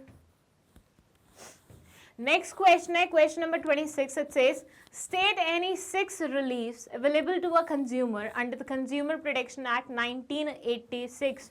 कोई भी 6 रिलीफ कंज्यूमर को जो अवेलेबल हो कंज्यूमर प्रोटेक्शन एक्ट के चलते हुए उन्हें स्टेट करिए. State any 3 directions that which can be issued by the consumer court to the opposite party if it is satisfied about the genuineness of the complaint. अब आप देख रहे हो क्वेश्चन दोनों सेम है, आंसर दोनों आपसे सेम एक्सपेक्ट कर रहे हैं, लेकिन ऊपर वाला पूछने का तरीका स्ट्रेट अवे है कि कोई भी 6 रिलीफ बता दो जो भी कंज्यूमर प्रोटेक्शन एक्ट में मेंशन है, लेकिन नीचे वाले को उसने इतना घुमा के दिया ना कि state any 3 directions which can be issued by the consumer court. 3 direction जो कि कंज्यूमर कोर्ट दे सकता है अगर उसको सेटिस्फाई हो जाता है कि कंप्लेंट क्या है, जेन्युइन है। यहां पे क्या दिया हुआ है कि कंज्यूमर कोर्ट अपोजिट पार्टी को कौन सी 3 डायरेक्शन दे सकता है, यहां पे 3 पूछे हैं, ऊपर 6 पूछे हैं, कौन सी 3 डायरेक्शन दे सकता है अगर वो हमारे वाली पार्टी से सेटिस्फाइड है कि हमारी कंप्लेंट क्या है, जेन्युइन है। तो इनडायरेक्टली वो रिलीफ ही बता रहे हैं यहाँ पे कि इस पार्टी को रिलीफ मिलेगा, इसको पनिशमेंट मिलेगी, है ना। दोनों में वही जानने की कोशिश कर रहे हैं, लेकिन ये वाले तरीके से आपको कंफ्यूज कर सकते हैं, इसलिए क्वेश्चन को बहुत ही ध्यान से पढ़ना है, बहुत अच्छे से पढ़ना है, ठीक है। चलिए, the reliefs available to the consumer under consumer protection act are, consumer के लिए जो रिलीफ्स अवेलेबल है कंज्यूमर प्रोटेक्शन एक्ट के चलते, वो इसमें पहला है to remove the defect in goods और डेफिशिएंसी इन सर्विसेज। सबसे पहला होता है रिमूव करना उस डिफेक्ट को गुड्स में या फिर डेफिशिएंसी को रिमूव करना सर्विसेज में। अगर मान लीजिए 4 सर्विसेज का प्रॉमिस किया था और एक उसमें से आपको नहीं मिली है, तो वो सर्विस आपको प्रोवाइड करना, या फिर अगर आपको डिफेक्टेड गुड्स मिले हैं तो ऐसे में उन गुड्स को रिमूव करके दूसरे गुड्स उसकी जगह आपको दे देना। To replace the defective goods with the new one free from any defect. अगर मान लीजिए कि सॉरी ऊपर वाले में आपको रिप्लेस नहीं करके दे रहे हैं, वो डिफेक्ट को करेक्ट करके दे रहे हैं, सेकंड वाले में आपको कंप्लीटली रिप्लेस करके दे रहे हैं कि अगर ये पेन मुझे मिला, ये काम का नहीं है, तो इसको भेज के मतलब इसको मुझसे वापस लेके मेरी तरफ ऐसा पेन भेजेंगे जो काम का होगा, जिसमें कोई भी डिफेक्ट नहीं होगा। Then है to refund the price paid for the product or the charges paid for the services। Price को रिफंड करना, मतलब जितना प्राइस, अगर मान लीजिए इस पेन के बदले में मैंने 2000 रुपये स्पेंड किए तो मुझे 2000 रुपये का क्या मिल जाएगा, रिफंड मिल जाएगा। तो रिप्लेस, रिमूव एंड रिफंड, 3 ये हो गए। टू पे punitive damages in appropriate circumstances, जहां पे लगता है कि हाँ आपको पेमेंट देने की जरूरत है प्यूनिटिव डैमेजेस के लिए, वहां आप वो भी पे कर सकते हैं। मतलब it completely depends upon the court कि वो क्या डिसाइड करता है, ठीक है। To discontinue the unfair trade practice and not to repeat in the future, discontinue कर देना आपकी जो अनफेयर ट्रेड प्रैक्टिस है और उसको रिपीट नहीं करना फ्यूचर में। जो गलती, मतलब अगर मान लीजिए मुझे पता था ये डिफेक्टेड है, फिर भी मैंने कस्टमर के पास भेज दिया ये सोची कि चलो इसको उल्लू बनाते हैं, वो जो मेरी अनफेयर ट्रेड प्रैक्टिस है ना, उसको मैं डिसकंटिन्यू कर दूं और दोबारा रिपीट ना करूं। Not to offer hazardous goods for sale, hazardous goods को कभी भी सेल के लिए ऑफर नहीं करना, that's also a thing, okay. चलिए स्क्रीनशॉट ले लीजिए इसका भी। नेक्स्ट क्वेश्चन है question number 27। It says Rakhi was in hurry. She went to a shop and bought a packet of cream biscuits. On opening the packet, she found that the biscuits were stale and foul smell was coming. In this context, state some of the responsibilities which she would keep in mind while purchasing the biscuits. राखी बहुत ही ज़्यादा जल्दी में थी और वो एक shop पे गई और उसने क्रीम बिस्किट का पैकेट मांगा। जब वो पैकेट लेके आई और उसे खोला तो उसमें से अजीब सी गंद आ रही थी, बदबू आ रही थी और वो बासी भी हो चुके थे। कई बार होता है ना कि वो जो क्रंची क्रंची बिस्किट्स होते हैं वो बिल्कुल ऐसे सॉगी टाइप्स हो जाते हैं, वैसा ही हो चुका था कि अलग से समझ में आ रहा था कि बासी हो चुके हैं, खराब हो चुके हैं। अब यहाँ पे आपको वो रिस्पॉन्सिबिलिटी स्टेट करनी है जो कि राखी को अपने दिमाग में रखनी चाहिए बिस्किट्स परचेज करते हुए। देखिए ये आपका केस बेस्ड क्वेश्चन है, लेकिन यहाँ पे आपसे क्वेश्चन बहुत सिंपल पूछा गया है। यहाँ पे आपको केस स्टडी दे दी कि भैया राखी एक लड़की है जिसके साथ ऐसा ऐसा हुआ, लेकिन अल्टीमेटली ये तुमसे जानना क्या चाह रहे हैं, ये तुमसे जानना चाह रहे हैं कंज्यूमर की कोई भी 6 रिस्पॉन्सिबिलिटीज। 6 ही दिया हुआ है ना, नहीं 6 नहीं दिया हुआ, नंबर स्टेटेड नहीं है, कोई भी कितनी भी बता दो। 4 नंबर का क्वेश्चन है तो मिनिमम 4 तो हम लिखेंगे उसकी रिस्पॉन्सिबिलिटीज। तो ये बोल रहे हैं कि जो भी कंज्यूमर है जब भी कुछ खरीदने जाता है तो उसकी कुछ रिस्पॉन्सिबिलिटीज बनती हैं, उनके बारे में आप यहाँ पे बताइए हमें। तो सिंपल क्वेश्चन है। First they are saying she should ask for complete information about the quality, brand etcetera. कभी भी आप कोई भी आइटम परचेज करने चाहते हैं, कहीं पे भी गुड्स परचेज करने जाते हैं, आपको हमेशा उसके बारे में पूछना चाहिए, उसके बारे में कंप्लीट इन्फॉर्मेशन लेना चाहिए, ठीक है। सेकेंड है she should look for quality assurance and standardization mark. इसको क्वालिटी अश्योरेंस और स्टैंडर्डाइजेशन मार्क्स को भी देखना चाहिए। एक्सक्यूज मी, जैसे हम हेलमेट खरीदने जाते हैं तो ISI मार्क चेक करते हैं, जब हम कोई इलेक्ट्रिकल आइटम खरीदने जाते हैं तो हम ISI मार्क चेक करते हैं, राइट।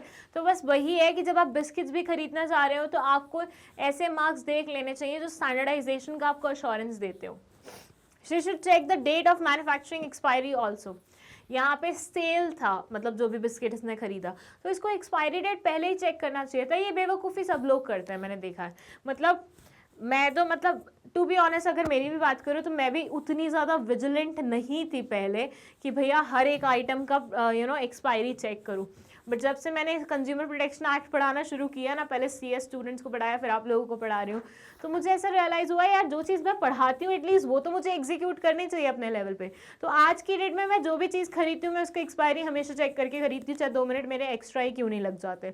ये चीज़ करनी चाहिए आपको, क्योंकि बाद में ना अगर हमारे साथ कोई धोखाधड़ी हो जाए, छोटे छोटे केसेस में तो हम कोर्ट के पास जाते ही नहीं है, बड़े बड़े केसेस में हमें ऐसा लगता है अरे यार हमारी बेवकूफ़ी साबित होगी कि भाई खरीदते वक्त तुमने ध्यान क्यों नहीं दिया इन सब चीज़ों के बारे में, राइट। अभी मैं बताऊं आपको, फिर से मैं ट्रेन में ट्रैवल करी थी, वही सेम चीज़ जो हर बार होती है, 15 रुपए के पैकेट 20 रुपए में बेचे जा रहे थे। वहाँ पे क्लियरली लिखा हुआ था 15 रुपीज़ का पैकेट, फिर भी वो 20 में बेच रहा था। और कोई अगर उसे बोल रहा था, वो बोल रहा था मत खरीदो मत खरीदो। और वहाँ पे ऐसा था कि मतलब ऑब्लिगेटरी, मतलब काइंड ऑफ आपके पास चॉइस ही नहीं थी, उसकी मोनोपोली थी। वो पूरी ही ट्रेन में he was the only person who was selling all those things. और स्टेशन पे भी बहुत कम रुक रही थी ट्रेन, तो वहाँ पे भी इतने ऑप्शंस नहीं थे। तो उसको पता था कि भैया अगर किसी को भूख लगी होगी तो खरीदना तो उसे मुझसे ही पड़ेगा। तो वो अच्छे से उस चीज़ का मिस यूटिलाइजेशन कर रहा था। पैकेट पे 15 रुपये लिखे हुए हैं, 20 रुपये दे दो, लेना है तो लो, नहीं लेने तो मत लो। पानी की बॉटल 15 रुपये की है, 20 रुपये दो, 22 रुपये दो, ठंडी करके दे रहा हूँ मैं तुम लोगों को। तो ऐसा चलता है, मतलब बहुत सारी चीज़ें जिन पे हमारा अभी भी वो कंट्रोल नहीं है और जिसको हम रोक नहीं पा रहे हैं, जस्ट बिकॉज हम लोग अपनी पर्सनल लाइफ में बहुत ज़्यादा इन्वॉल्व होते हैं। अब हर किसी को लगता है यार नहीं खरीदना तो छोड़ो ना, जाने दो, अब इसकी कौन कंप्लेंट करे और कौन उसके आगे चीज़ें लेके जाए। वही दिक्कत है कि छोटी छोटी चीज़ों की तो हम कंप्लेंट ही नहीं करते, तभी कंज्यूमर का इतना ज़्यादा एक्सप्लॉयटेशन होता है। स्क्रीनशॉट ले लीजिए। वैसे यहाँ पे 3 पॉइंट्स मेंशन है, बट मैं आपको बोलूँगी अगर 4 मार्क्स का क्वेश्चन है तो बेटर है 4 पॉइंट्स मेंशन करो। Okay. A shopkeeper sold you some spices claiming that those were pure. Later a laboratory test showed that those were adulterated. What precautions you should have taken before buying the products? Sanjeev Kapoor की एक add आती है, अगर आप लोगों ने देखा हो, मिर्ची की आती है शायद, है ना। उसमें क्या होता है, वो बताता है कि बाकी सारी मिर्ची में रेड कलर मिक्स होता है, तभी वो इतनी ज़्यादा रेड रेड दिख रही होती है। अगर आपको एक्चुअली सही स्पाइसेस खाने हैं, ओरिजिनल मतलब विदाउट किसी मिलावट के स्पाइसेस खाने हैं, तो आपको इस पर्टिकुलर ब्रांड से खरीदना चाहिए। मैं उसका नाम भूल रही हूँ, संजीव कपूर जिसकी ऐड देता था। बट देन वही सेम चीज़ यहाँ पे हो रही है। एक शॉपकीपर है जो कि स्पाइसेस बेच रहा है, जो कि कह रहा है मेरे स्पाइसेस बिल्कुल प्योर है। जब एक बंदी खरीद के आई और उसने थोड़ा सा लैब में उसकी टेस्टिंग कराई कि देखो कितने प्योर हैं इसके स्पाइसेस, तो ऐसे में पता चला कि उसमें तो बहुत ज़्यादा मिलावट की हुई है। तो अब आपको यहाँ पे बताना है कि कौन कौन से आपको प्रिकॉशन रखने चाहिए प्रोडक्ट खरीदने से पहले, ठीक है। देखिए ये ना कंज्यूमर प्रोटेक्शन में ना ऐसे क्वेश्चंस आएंगे जिनका आप ना आंसर कॉमन सेंस के बेसिस पे भी कर सकते हैं। नॉट नेसेसरी आपको हमेशा इस चैप्टर को पढ़ के ही जाना है, मतलब पढ़ना वो तो अच्छी बात है, लेकिन हो जाता है ना कभी कभी कोई टॉपिक स्किप हो जाता है या याद नहीं आता, तो कॉमन सेंस से भी आप यहाँ पे आंसर कर सकते हो। और एक चीज़ और बता दूँ, बिजनेस स्टडीज़ की ना बेस्ट बात ये होती है कि बिजनेस स्टडीज़ में अगर आपने बुक नहीं भी पढ़ी है, कई बार हो जाता है कि इमरजेंसी आ जाती है, कुछ और हो जाता है, टेस्ट वेस्ट में हम बुक नहीं पढ़ पाते या कुछ भी ऐसा आ जाता है, तो ऐसा नहीं है कि आपको पूरा पेपर ऐसा आएगा कि आप लिख ही नहीं सकते। अगर आप थोड़ा सा दिमाग लगा लोगे ना, अपने आसपास को चीज़ों को एनालाइज करते होगे, ऑब्जर्व करते होगे, थोड़ा बहुत देखते होगे, तो आप आराम से अपना पूरा पेपर अटेम्प्ट कर सकते हो, हर क्वेश्चन के कुछ ना कुछ आंसर लिख सकते हो। इतनी चीज की गारंटी दे रही हूं मैं आप लोगों को। It says while buying a product or service, a consumer should take the following precaution. See the name of the product, the manufacturer's name and address. सबसे पहले प्रोडक्ट का नाम देखो, मैन्युफैक्चरर का नाम देखो, उसका एड्रेस देखो, date of manufacture and date of expiry, expiry date और मैन्युफैक्चरिंग डेट दोनों देखो, नेट वेट कितना वेट का है वो देखो, स्टैंडर्डाइजेशन मार्क चेक करो। तो समवट रिस्पॉन्सिबिलिटीज जो होती हैं वही सब मेंशन करनी थी आपको यहाँ पे, ठीक है। स्क्रीनशॉट लेना है तो ले लो। Maximum retail price, that's the MRP का मतलब होता है मैक्सिमम जो कस्टमर से चार्ज किया जा सकता है, तभी तो बोलते हैं एमआरपी के बियॉन्ड कोई भी आपको सामान नहीं बेच सकता। हाँ, एमआरपी से कम पे बेच सकता है लेकिन एमआरपी के ऊपर नहीं बेच सकता। क्यों नहीं बेच सकता? क्योंकि ये मैक्सिमम रिटेल प्राइस है जो कि चार्ज किया जा सकता है उस पर्टिकुलर प्रोडक्ट पे। Okay, directions for using the product को इस्तेमाल करने के लिए अगर कोई डायरेक्शंस होते हैं तो वो see that the packet was properly sealed and not puffed, torn or in bad condition। पहले ही देख लो कि पैकेट जो तुम खरीद रहे हो वो प्रॉपरली पैक्ड है कि नहीं है। कोई ऐसा तो नहीं है कि उसका सील ब्रेक किया हुआ हो या बैड कंडीशन में हो। कई बार होता है ना वेफर्स के पैकेट्स में हवा निकली होती है, बिल्कुल मुस्से होते हैं, तो वैसा नहीं होना चाहिए। ठीक है, उसके अलावा चलिए 29th क्वेश्चन है राहुल बजाज के बारे में। ठीक है, Rahul Bajaj purchased a car for 18 lakh from an automobile company. Later on, he found defects in its engine. Suggest to him the appropriate authority where he could file a complaint under Consumer Protection Act. So Rahul Bajaj के साथ हो गया है एक धोखा। इन्होंने खरीदी है 18 लाख की एक गाड़ी और उस गाड़ी के इंजन में है कुछ तकलीफ। आपको इन्हें सजेस्ट करना है कि वो कौन सी अप्रोप्रिएट अथॉरिटी है जहां पे इन्हें कंप्लेंट फाइल करनी चाहिए अंडर कंज्यूमर प्रोटेक्शन एक्ट। देखिए, पहले तो कायदा क्या बोलता है कि उस ऑटोमोबाइल कंपनी के पास जाके तुम उसे बोलो कि सर देखिए आपके इंजन में ऐसी ऐसी तकलीफ जा रही है। अगर वो मान जाता है तो कोर्ट जाने की ज़रूरत ही नहीं है। अगर वो नहीं मानता है तो आपको कोर्ट जाने की ज़रूरत है। तो ऑन सेफर साइड आपको यहाँ पे सबसे पहले लाइन यही लिखनी चाहिए कि सबसे पहले तो इस इंसान को जाना चाहिए उस कंपनी के पास। अगर वह बात नहीं बनती है then he should approach consumer protection act के चलते हुए कोर्ट्स को। ठीक है, अब आपको अप्रोप्रिएट अथॉरिटी का नाम बताना है। हमने पढ़ा हुआ है 3 अथॉरिटीज बनी हुई है, right. He can file an appeal before, appeal word नहीं आएगा, यहाँ पे आएगा कंप्लेंट वर्ड, क्योंकि मैंने आपको बताया अपील का मतलब क्या होता है। अपील का मतलब होता है अगर लोअर ऑर्गेनाइजेशन के फैसले से आप खुश नहीं होते हैं तो आप अपर ऑर्गेनाइजेशन के पास जाते हैं कि हम उनके फैसले से खुश नहीं हैं, अब आप डिसाइड करिए। जैसे कई बार होता है ना, आप मॉनिटर के फैसले से खुश नहीं होते तो आप टीचर को अप्रोच करते हो कि मैं मॉनिटर के फैसले से खुश नहीं हूँ। फिर टीचर खुद देखता है उस केस को।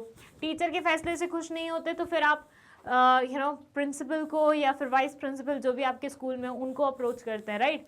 सो वही चीज़ है कि he can file appeal before district firm as in this such complaints can be filed whose claim is less than the complaint, the district firm shall refer to the opposite party to 20 lakh। Okay, सो इन्होंने amount mention किया हुआ कि 20 लाख से नीचे के जो cases होते हैं वो सारे डिस्ट्रिक्ट फर्म के पास जाते हैं। तो सबसे पहले तो कंप्लेंट लेके राहुल कहाँ जाएगा? डिस्ट्रिक्ट फर्म के पास जाएगा।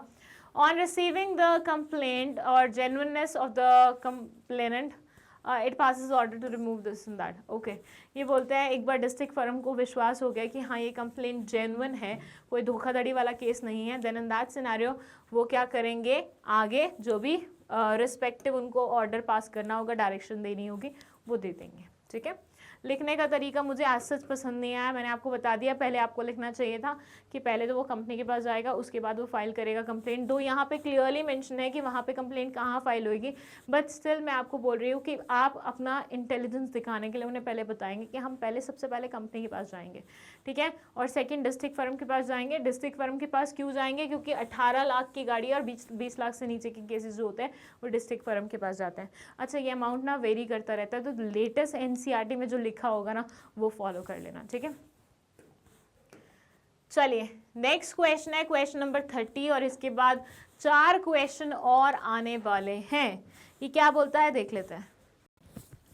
अब बहुत ही सिंपल क्वेश्चन है, 2 इंपॉर्टेंस के पॉइंट्स बताने हैं कंज्यूमर प्रोटेक्शन के बिजनेस के पॉइंट ऑफ व्यू से। ये ध्यान दीजिएगा क्योंकि हमने 2 पॉइंट ऑफ व्यू पढ़े थे, एक कंज्यूमर के पर्सपेक्टिव से कंज्यूमर प्रोटेक्शन के क्या बेनिफिट्स हैं और एक बिजनेसमैन के पर्सपेक्टिव से। तो यहाँ पे आपको बिजनेसमैन के पर्सपेक्टिव से बताने हैं।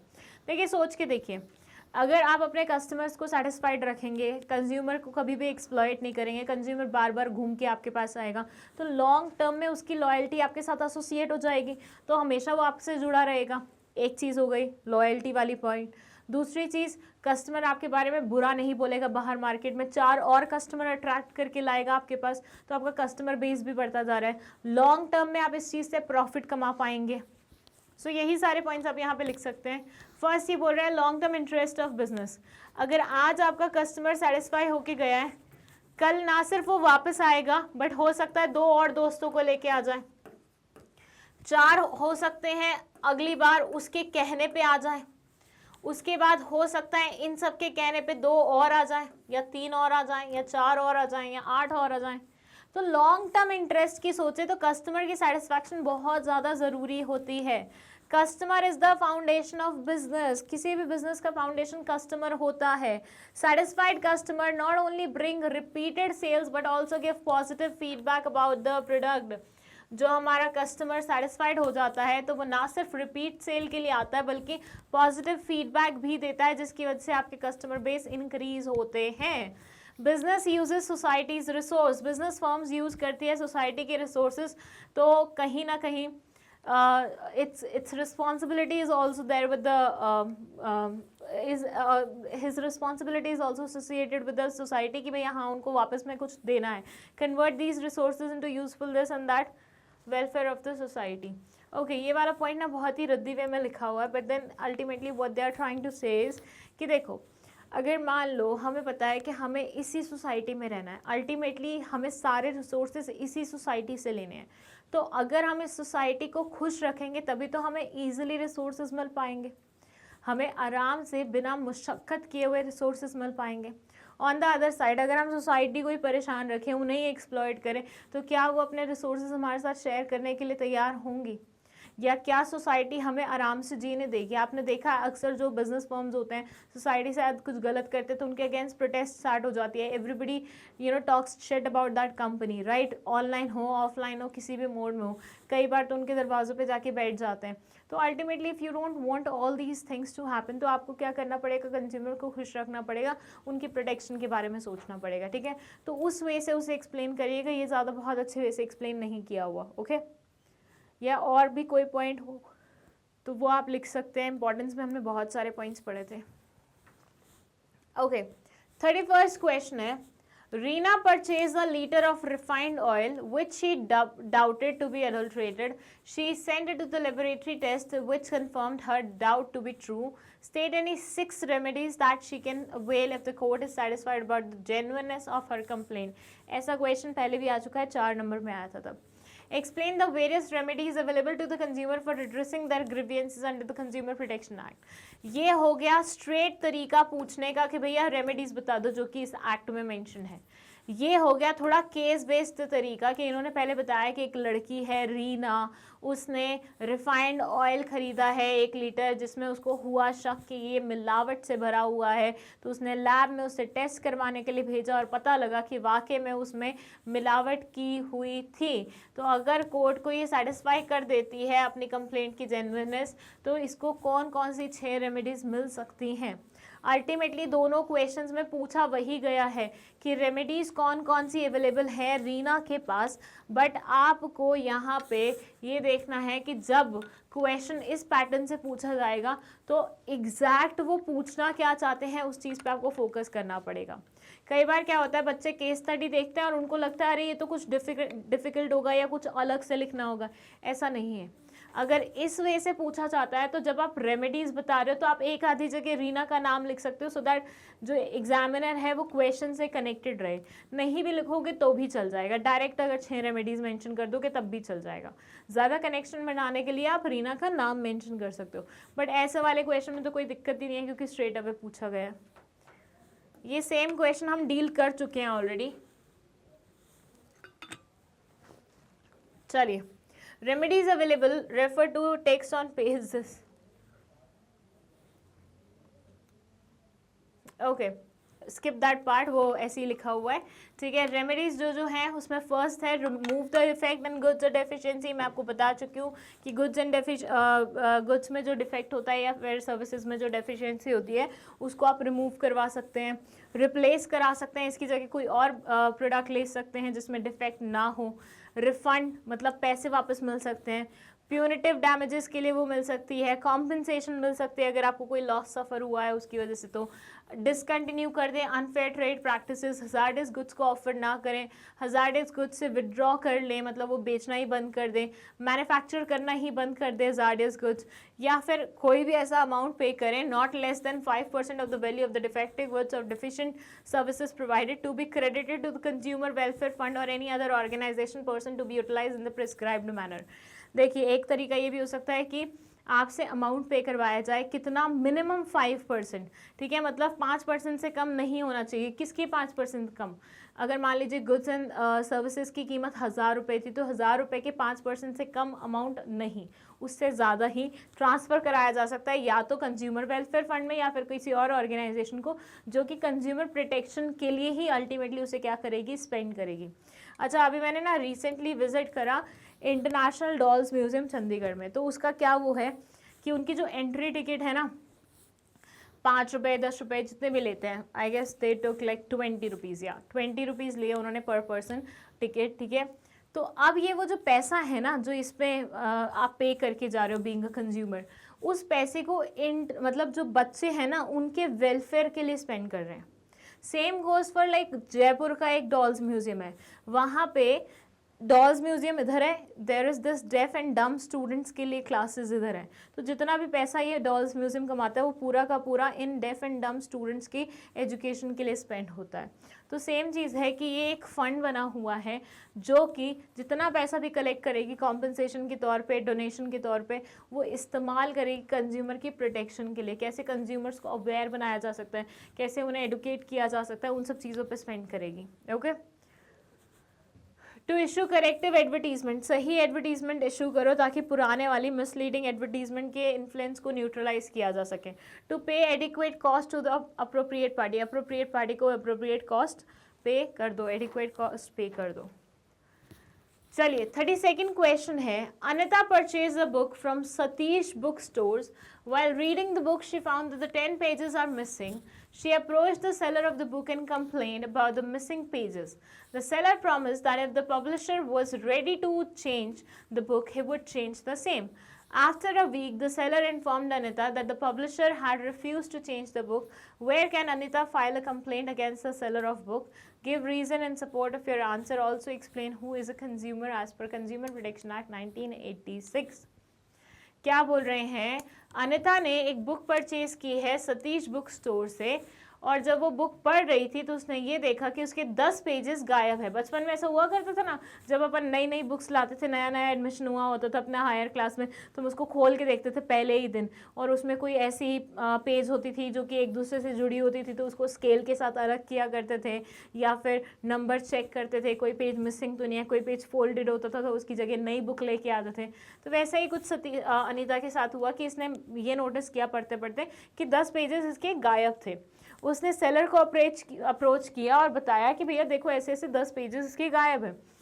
तो the seller promise that if the publisher was ready to change the book he would change the same. तो सेलर ने प्रॉमिस किया कि अगर पब्लिशर मान जाएगा बुक चेंज करने के लिए तो मैं भी चेंज कर दूंगा, क्योंकि अल्टीमेटली उसके पास बुक्स कहाँ से आ रही हैं, पब्लिशर से ही आ रही है ना, और अगर 10 पेजेस मिसिंग है तो पब्लिशर ही तो रिस्पॉन्सिबल होगा उस चीज़ के लिए। After a week the seller informed Anita that the publisher had refuse to change the book.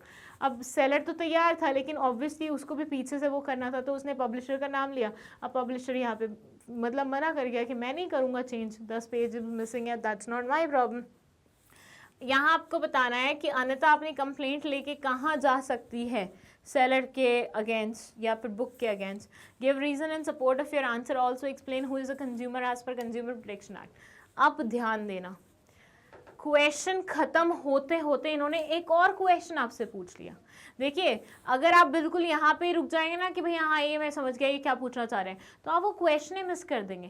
पहले तो इन्होंने अनिता वाला केस दे दिया, तो आपसे पूछा कि एग्जैक्टली अनिता को कहाँ जाना चाहिए उस बुक की कंप्लेंट लेके, and at the same time इन्होंने आपसे ये भी पूछा है कि कंज्यूमर प्रोटेक्शन एक्ट के अकॉर्डिंग कंज्यूमर कौन होता है।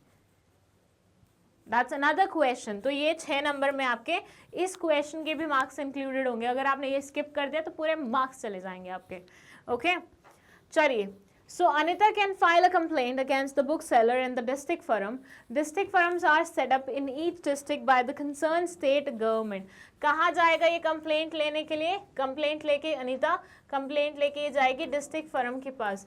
आपने पढ़ा हुआ है 3 वो होते हैं, district forum, state commission, national commission, right. तो सबसे पहले किसको अप्रोच किया जाता है? डिस्ट्रिक्ट फोरम को अप्रोच किया जाता है अगर आपका केस छोटे अमाउंट का है. अब यहाँ पे बुक का केस है. बुक कितनी ही महंगी होगी, एक्सक्यूज मी, बुक कितनी ही महंगी होगी, लाखों करोड़ों में तो होगी नहीं, राइट. तो सबसे पहले अप्रोच किसको करेगी? डिस्ट्रिक्ट फर्म को करेगी. In district forum, those complaints can be filed in which the value of goods and services in question along with the compensation claim does not exceed 20 lakhs.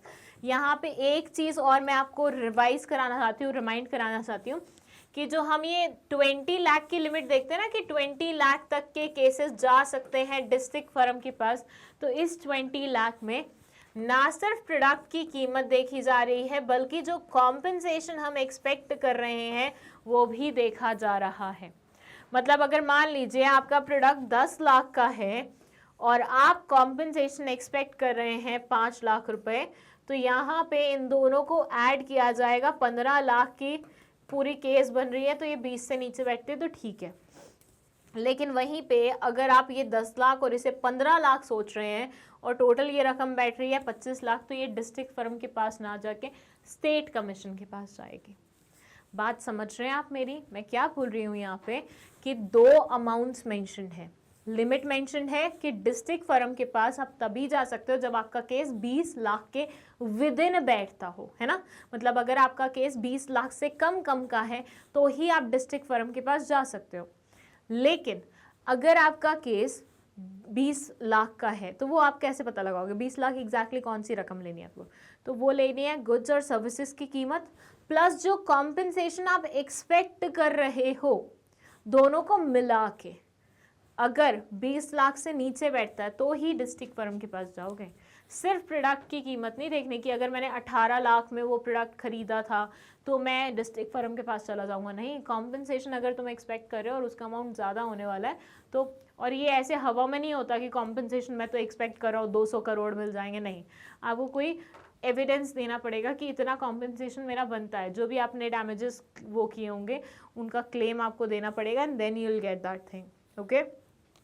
दूसरा, consumer कौन है इनके according? Consumer is a person who buys any goods or avails any service for consideration which has been paid or promised or partly paid or partly promised or under the scheme of deferred payment.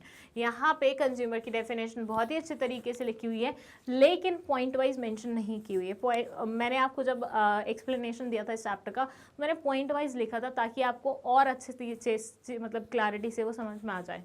देखिए, ये बोलते हैं consumer वो person है जो कि bye करता है गुड्स या फिर सर्विसेज एक कंसिडरेशन देके. अगर आपको वो चीज़ गिफ्ट में मिल रही है तो आप कंज्यूमर नहीं कहलाए जाओगे. आपको कंसिडरेशन देना पड़ेगा, आपको पैसे देने पड़ेंगे.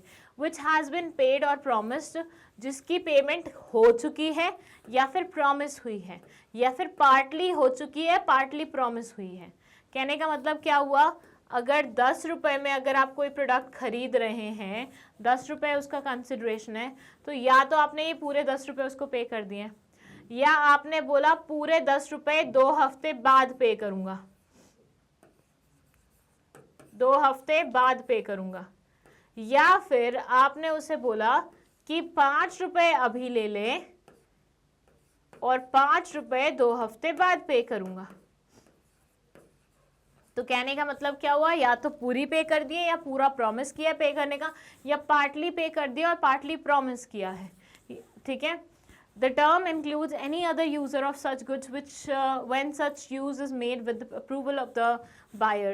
Okay, ये बोलते हैं इसमें इस टर्म में वो सारे यूज़र आ जाते हैं जो कि गुड्स को इस्तेमाल करते हैं अप्रूवल लेके बायर से. मतलब बायर जो भी इंसान है जिसने पैसे स्पेंड किए हैं उसके अप्रूवल से. If you are using that particular product then in that scenario you will also be counted under this definition of consumer. लेकिन अगर मान लीजिए सामने वाले इंसान से तुमने छीन लिया और तुमने इस्तेमाल करना शुरू कर दिया, सामने वाला इंसान बायर था, तो इस वाले केस में आपको कंज्यूमर कंसिडर नहीं किया जाएगा। आपको सिर्फ कंज्यूमर तभी कंसिडर किया जाएगा अगर आप बायर के अप्रूवल के साथ उस पर्टिकुलर चीज़ को खरीद मतलब यूज़ करते हैं।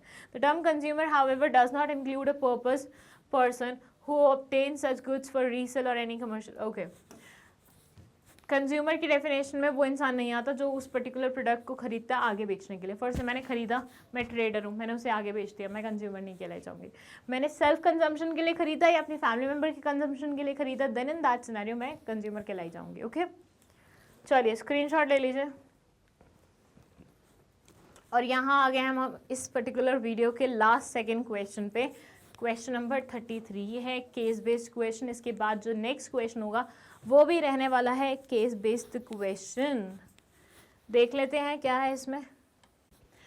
इस केस स्टडी में ये बात कर रहे हैं, under the consumer protection act, a consumer can file a complaint against the manufacturer और seller for any defective goods supplied to him or any deficient services rendered to him. In Jos Philip Mappillini versus Mrs. Premier Automobiles Limited and A&R, a diesel car purchased by the appellant was found defective. The defects in the car were not removed by the defendants, manufacturer and the dealer. The commissioner appointed by the district firm found a large number of defects in the car. Consequently, the district firm directed repair of the car free of cost and replacement of engine. The order was upheld by the state commission except for the direction for replacement of engine. In the case of Shashikant Krishnai Dole versus Shikashan Prasharak Mandali, the National Commission held that failure to mount basic safeguards in the swimming pool amounts to deficiency in service. A school owned a swimming pool and offered swimming facilities to the public on payment of a fee. The school conducted winter and summer training camps to train boys in swimming and for this purpose engaged a coach. The plaintiff enrolled their only son for learning swimming under the guidance of the coach. It was alleged that due to negligence of the coach, the boy drowned and died. The school denied any responsibility on its part. The coach claimed that he had considerable experience in coaching young boys in swimming. When the deceased was found to have been drowned, the coach immediately took him out of the water and removed the water from his stomach and gave him artificial respiration and thereafter took him to a doctor. The doctor advised that the boy be taken to the nearest hospital where the boy died. The state commission held that the school and the coach deficient in rendering service to the deceased. On appeal, the order was upheld by the National Commission. With reference to the above case, explain the composition, compensation and working of district firm. Wow, मतलब question में पूरी राम गाथा है और case में पूरी राम गाथा है और क्वेश्चन बिल्कुल अलग ही पूछा गया है। क्वेश्चन पूछा जा रहा है कि डिस्ट्रिक्ट फर्म की कॉम्पोजिशन, कंपनसेशन और वर्किंग बताइए। वाओ, एनीवेज यहाँ पे लिखा हुआ है दो चीज़ों के बारे में। एक तो गाड़ी के बारे में है, जहाँ पे गाड़ी खरीदी थी उसमें कुछ डिफेक्ट्स फाउंड किए थे और जब पूरा केस पता चला, मतलब सारा समझाया गया और बातें आगे बढ़ी, तो रिप्लेसमेंट का डायरेक्शन आया था, बस रिप्लेसमेंट करके दीजिए इंजन का। और दूसरे केस में एक बच्चा जो कि स्कूल में कैंप के टाइम पे गया था स्विमिंग सीखने के लिए, तो वो डूब गया, उसको स्विमिंग कोच ने बचाया भी, उसको हॉस्पिटल भी लेके गए, पर हॉस्पिटल में उसको डेड डिक्लेयर कर दिया गया। ठीक है, तो यहाँ पे अब आपसे जो क्वेश्चन पूछा गया है वो ऑल टुगेदर अलग है कि डिस्ट्रिक्ट फर्म की कॉम्पोजिशन, कॉम्पनसेशन एंड वर्किंग के बारे में बताइए। देखिए, डिस्ट्रिक्ट फर्म और district consumer dispute redressal forum में ये बोलते हैं the state government are required to establish district forums in each district. हर एक डिस्ट्रिक्ट में एक डिस्ट्रिक्ट फर्म बनाना स्टेट गवर्नमेंट की रिस्पॉन्सिबिलिटी होती है। हर एक डिस्ट्रिक्ट फर्म में एक चेयरमैन होता है और 2 मेंबर्स होते हैं, जिनमें से एक मेंबर का विमेन होना ज़रूरी है। चेयरमैन प्लस 2 मेंबर्स और इनमें से एक मेंबर का विमेन होना ज़रूरी है और इन सबको अपॉइंट कौन करता है? स्टेट गवर्नमेंट करती है। A district firm can receive consumer complaints where the value of the goods and services and the compensation claim is not more than 20 lakh. Question में पूछा गया था ना कॉम्पनसेशन कितना, 20 लाख से ज़्यादा नहीं होना चाहिए। ऐसे केसेस कंज्यूमर फर्म के पास आ सकते हैं, मतलब जिनका अमाउंट 20 लाख होता है, गुड्स का प्लस कॉम्पनसेशन दोनों का मिला के। The complaint can be filed by the consumer to whom goods are sold or services are this or recognized consumer association। Complaint किनके द्वारा फाइल की जा सकती है? कंज्यूमर प्रोटेक्शन एक्ट में कंज्यूमर की डेफिनेशन में जो जो आते हैं ना, उन सब के द्वारा की जा सकती है। कंप्लेंट जैसे ही रिसीव होगी, डिस्ट्रिक्ट फर्म अपोजिट पार्टी को नोटिस भेजेगा कि देखिए आपके अगेंस्ट कंप्लेंट फाइल हुई है, अगर कुछ टेस्टिंग करानी है लैब्स वगैरह में तो टेस्टिंग होगी, और अपोजिट पार्टी को भी अपनी बात कहने का मौका मिलेगा, आपको भी अपनी बात कहने का मौका मिलेगा, और इस तरह से जो भी पार्टी सही साबित होगी उसके अगेंस्ट, मतलब उसके अपोजिट पार्टी के अगेंस्ट डायरेक्शन इशू हो जाएगी। ठीक है, this is how they work. Also explain the compensation limits and composition of state commission and national commission। जैसे डिस्ट्रिक्ट फर्म का इन्होंने पूछा, वैसे ही इसने नेशनल और स्टेट कमीशन का पूछ लिया कि बताइए इनकी कॉम्पनसेशन लिमिट्स क्या होती है और कॉम्पोजिशन किस तरह की होती है। तो सबसे पहले ये स्टेट कमीशन के बारे में बोल रहे हैं। तो स्टेट कमीशन में ये बोलते हैं, state commission is setup by state government. नाम से ही समझ में आ रहा है, स्टेट कमीशन। डिस्ट्रिक्ट फर्म मतलब ये स्टेट के अंदर आने वाली छोटी छोटी बॉडीज है, जबकि नेशनल वाली नेशन को इंक्लूड करती है, राइट। तो ये स्टेट गवर्नमेंट द्वारा बनाई जाएगी और इसकी ज्यूरिसडिक्शन उसी स्टेट से एसोसिएटेड होगी। फॉर से मध्य प्रदेश में, तो मध्य प्रदेश गवर्नमेंट द्वारा बनाई जाएगी और उसकी ज्यूरिसडिक्शन मध्य प्रदेश में ही लागू होगी, इधर उधर के स्टेट्स में नहीं जा सकती। The state commission shall consist of a president. इसमें एक प्रेसिडेंट होते हैं जिनको चेयरमैन भी बोलते हैं, जो कि हो सकते हैं एक जज किसके, हाई कोर्ट के, और 2 मेंबर्स होंगे साथ में, जिनमें से एक का विमेन होना जरूरी है। तीनों को ही कौन अपॉइंट करेगा? स्टेट गवर्नमेंट अपॉइंट करेगी। जस्ट लाइक हमारा डिस्ट्रिक्ट फर्म, उसमें भी चेयरमैन होते हैं, 2 मेंबर्स होते हैं, उनमें से एक मेंबर का हमारा विमेन होना जरूरी है। बस यहाँ पे फर्क ये आ जाता है कि यहाँ पे जो चेयरमैन होगा ना, वो हाई कोर्ट के जज के बराबर होना चाहिए। ठीक है, nobody less than that. Only those complaints, ऐसी कंप्लेंट्स जो कि 20 लाख से ज़्यादा की होती हैं लेकिन 100 लाख से नीचे की होती हैं, वो जा सकती हैं इस पर्टिकुलर कमीशन के पास। और एक बार इसके पास कंप्लेंट जाएगी तो ये सामने वाली पार्टी को, अपोजिट पार्टी को डायरेक्शन मतलब नोटिस भेजेगा, फिर जेन्युइननेस चेक करेगा, लेबोरेटरी में कुछ टेस्ट कराने हैं वो होंगे, एंड देन फाइनल डिसीजन लिया जाएगा। प्लस एक और चीज़ जो इंटरेस्टिंग है, इसको अलग से पॉइंट बना के लिखना चाहिए था, वो ये अपील वाला है कि डिस्ट्रिक्ट फर्म की अगर कोई अपील होती है तो वो भी कहाँ जाएगी, वो भी इसी फर्म के पास, इसी कमीशन के पास जाएगी 30 दिन के अंदर अंदर। याद रखना, कमीशन अपील्स में यूजुअली डेडलाइंस मेंशन होती हैं कि अगर आप ऊपर वाली बॉडी के फैसले से खुश नहीं है तो 30 दिन के अंदर अंदर उससे ऊपर वाली बॉडी के पास जाइए। अगर आप उसके भी फैसले से खुश नहीं है तो उससे भी ऊपर जाना है तो 30 दिन के अंदर अंदर जाइए, 45 डेज के अंदर अंदर जाइए। तो डेडलाइन हमेशा लिखी होगी। नेशनल कमीशन ऑब्वियसली किसके द्वारा सेट किया जाता है, क्योंकि ये नेशनल लेवल पे होता है तो ये सेंट्रल गवर्नमेंट द्वारा सेट किया जाता है। इसमें भी एक प्रेसिडेंट होते हैं जो कि सुप्रीम कोर्ट के जज के बराबर होने चाहिए, और साथ में इनमें 4 मेंबर्स होते हैं।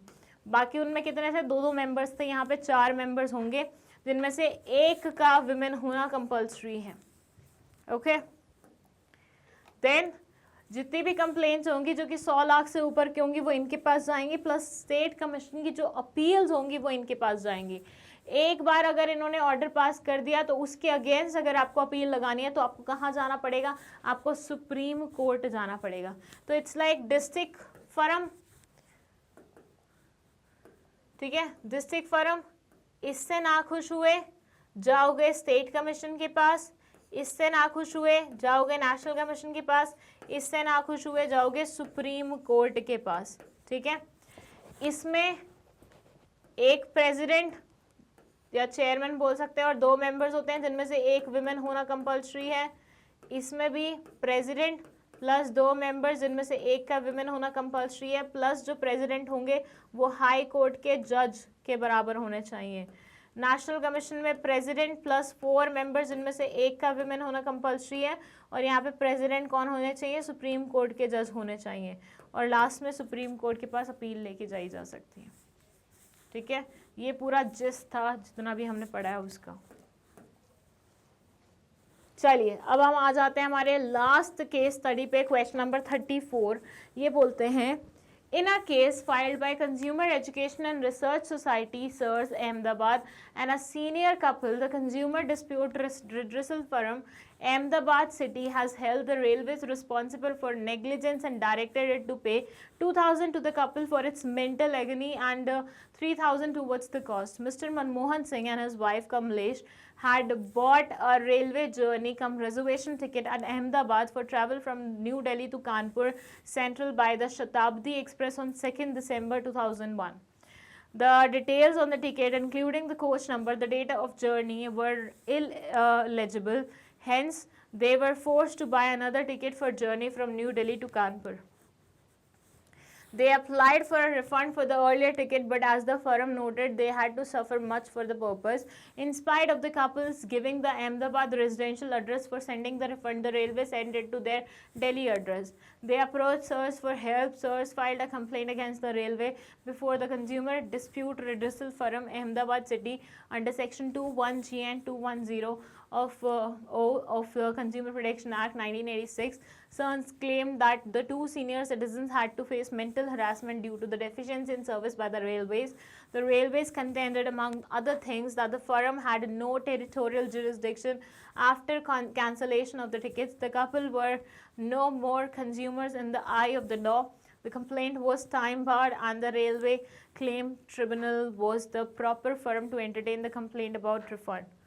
The firm, however, observed that the couple's difficulties amounted to railways' deficiency in services and ordered it to pay 2,000 for the couple for the mental agony and suffered by them, and the 3,000 as cost. The firm did not decide on the amount of refund, which is set was by Railway Claim Tribunal. Okay. So basically क्या है, एक पति पत्नी थे senior citizens, वो travel कर रहे थे कहीं से कहीं तक और उन्होंने टिकट खरीदी थी और उस पर पढ़ते हुए नहीं आ रहा था क्या लिखा हुआ है, जिसकी वजह से उन्हें दूसरी टिकट खरीदनी पड़ी. तो जब उन्होंने रिफ़ंड के लिए अप्लाई किया तो उनको बहुत मुशक्क़त करनी पड़ी कि कभी उनके दिल्ली एड्रेस पर रिफ़ंड आ गया, कभी कुछ हो रहा था, कभी कुछ हो रहा था. तो फाइनली इन्होंने एक कंज्यूमर एसोसिएशन को फ़ोन लगाया, उनसे हेल्प मांगी, उन्होंने मदद करी और फाइनली इनको 2,000 का कॉम्पनसेशन मिला है, क्योंकि उन्होंने जितना भी मेंटल प्रेशर लिया है इस चीज़ की वजह से, और 3,000 का कॉस्ट कवर करके मिला है, 5,000 रुपये. With reference to the above case, explain the role functions performed by consumer organization and NGO. देखिए पूरी स्टोरी दी है और लास्ट में आपको सिर्फ एक ऑल टुगेदर डिफरेंट क्वेश्चन पूछ लिया गया है जिस चीज़ के बारे में सिर्फ मेंशन किया था वहाँ पे. ये आपसे पूछ रहे हैं एनजीओ या कंज्यूमर ऑर्गेनाइजेशन के द्वारा जो फंक्शन किए जाते हैं उन्हें मेंशन करिए. क्यों ज़रूरी हैं हमारे लिए कंज्यूमर ऑर्गेनाइजेशंस, बताइए, ताकि ऐसे मुसीबत के समय में वो आपकी मदद कर सके. जिन लोगों को नहीं पता ऐसे इस टाइम में क्या करना चाहिए, तो ऐसे ऑर्गेनाइजेशन को अप्रोच करके आप प्रॉपर तरीका समझ सकते हैं कि कैसे अप्रोच किया जा सकता है, आप मदद ले सकते हैं उनकी.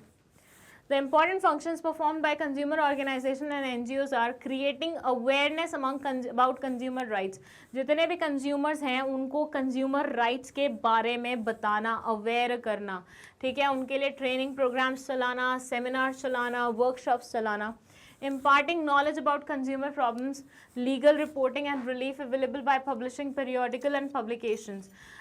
नॉलेज इम्पार्ट करना, उनको प्रॉब्लम्स के बारे में बताना, नई नई चीज़ें जो चल रही हैं, कुछ नए गाइडलाइंस आए हैं, रिलीफ्स क्या क्या मिल सकते हैं कंज्यूमर्स को, उन सब चीज़ों के बारे में बताना. Carrying out comparative testing of consumer products in accredited laboratories and publishing the results. Okay अगर मान लीजिए कहीं पे कुछ डाउटफुल लग रहा है तो उन चीज़ों की टेस्टिंग कराना, लैब्स में उन्हें लेके जाना और जो भी रिपोर्ट आए उसे पब्लिश करना ताकि ज़्यादा से ज़्यादा कंज्यूमर अवेयर हो सकें उस चीज़ के बारे में. एनकरेज कंज्यूमर को करना ताकि वो एक्शन ले सके. जो कंज्यूमर सोचते हैं अरे यार छोड़ो अब कौन इन पछड़ों में पड़ेगा, उनको एनकरेज करके पछड़ों में लाना. Exactly. Providing consumer legal assistance, अगर कंज्यूमर्स के पास लीगल असिस्टेंस नहीं है तो वो प्रोवाइड करते हैं उन लोगों को. फाइल करते हैं कंप्लेंट उनके बिहाफ पे, ये कंज्यूमर्स के बिहाफ पे ये लोग इनिशिएटिव लेते हैं फाइल करने में जनरल इंटरेस्ट के लिए. With reference to the above explain the role functions performed by consumer organization, already बता दिया है. And that's it. चलिए स्क्रीनशॉट लेना है तो ले लीजिए इसका, दोनों सेम ही क्वेश्चन है, बाय मिस्टेक रिपीट हुआ है, सो टेक स्क्रीनशॉट. एंड ये वीडियो हमारी यहीं पे समाप्त होती है. सो यहाँ पे हमारा फुल पैकेज सीरीज ख़त्म होता है ऑफिशियली. 12 चैप्टर्स थे आपके, 12 के 12 चैप्टर्स का मैंने फुल पैकेज सीरीज बनाया था जो कि सैम्पल पेपर पे बेस्ड था, अगर आप लोगों को याद हो तो, और वो आज यहाँ पे ख़त्म हो रहा है। आई होप ये सीरीज़ आपके लिए अच्छे से सक्सेस, मतलब क्या बोलूँ उसके लिए, यूज़फुल रही, ठीक है। बाकी कितनी यूज़फुल रही वो तो पेपर के बाद ही पता चलेगा जब एग्जैक्ट मार्क्स आएंगे, राइट। सो जितने भी डाउट्स तुम्हारे हैं वो कमेंट सेक्शन में तुम मेंशन कर सकते हो। इसके अलावा डाउट सेशंस का अलग से सीरीज़ चल रहा है शॉर्ट्स के वहाँ पे, तो वो कम्युनिटी पोस्ट या फिर शॉर्ट्स के नीचे आप अपने डाउट्स मेंशन कर सकते हो, वहाँ से भी मैं देख के आपको रिप्लाई करने की कोशिश करूँगी जितने हो पाएंगे। एंड नोट्स अगर आपको चाहिए तो आप उस लिंक पे जा सकते हैं जो कि डिस्क्रिप्शन बॉक्स में लिखा हुआ है, जहाँ लिखा हुआ है गेट नोट्स फ्रॉम योर, वहाँ पे एक फॉर्म है, उस पर आप क्लिक करेंगे, थोड़ी बहुत इन्फॉर्मेशन पूछी होगी वो भरनी होगी आपको, आपकी सारी इन्फॉर्मेशन मैग्नेट ब्रेन्स के पास आएगी, ये फिर आपको कॉल करेंगे एंड बताएंगे आपको कि आगे कैसे करना है, कैसे आप बुक्स ले सकते हैं, ठीक है। जिन भी स्टूडेंट्स को नहीं पता है तो मैग्नेट ब्रेन्स अब यूट्यूब पे तो है ही है, उसके अलावा ऐप पे भी है एंड वेबसाइट पे भी है, तो आप कहीं पे भी किसी भी ज़रिए से हमारे वीडियोस देख सकते हैं। 100% free education we are providing you guys. और इसके अलावा ये जितने भी कोर्सेज लिखे हुए हैं ये सब के सब हम आप लोगों के लिए लाए हैं और कुछ ला रहे हैं, कुछ वर्क इन प्रोग्रेस चल रहे हैं, तो भरपूर फ़ायदा उठाइए इस चीज़ का, अच्छे से पढ़िए बेहतरीन तरीके से एंड कुछ बढ़िया करिए लाइफ में, राइट। ओके चलिए, thank you so much for watching this video.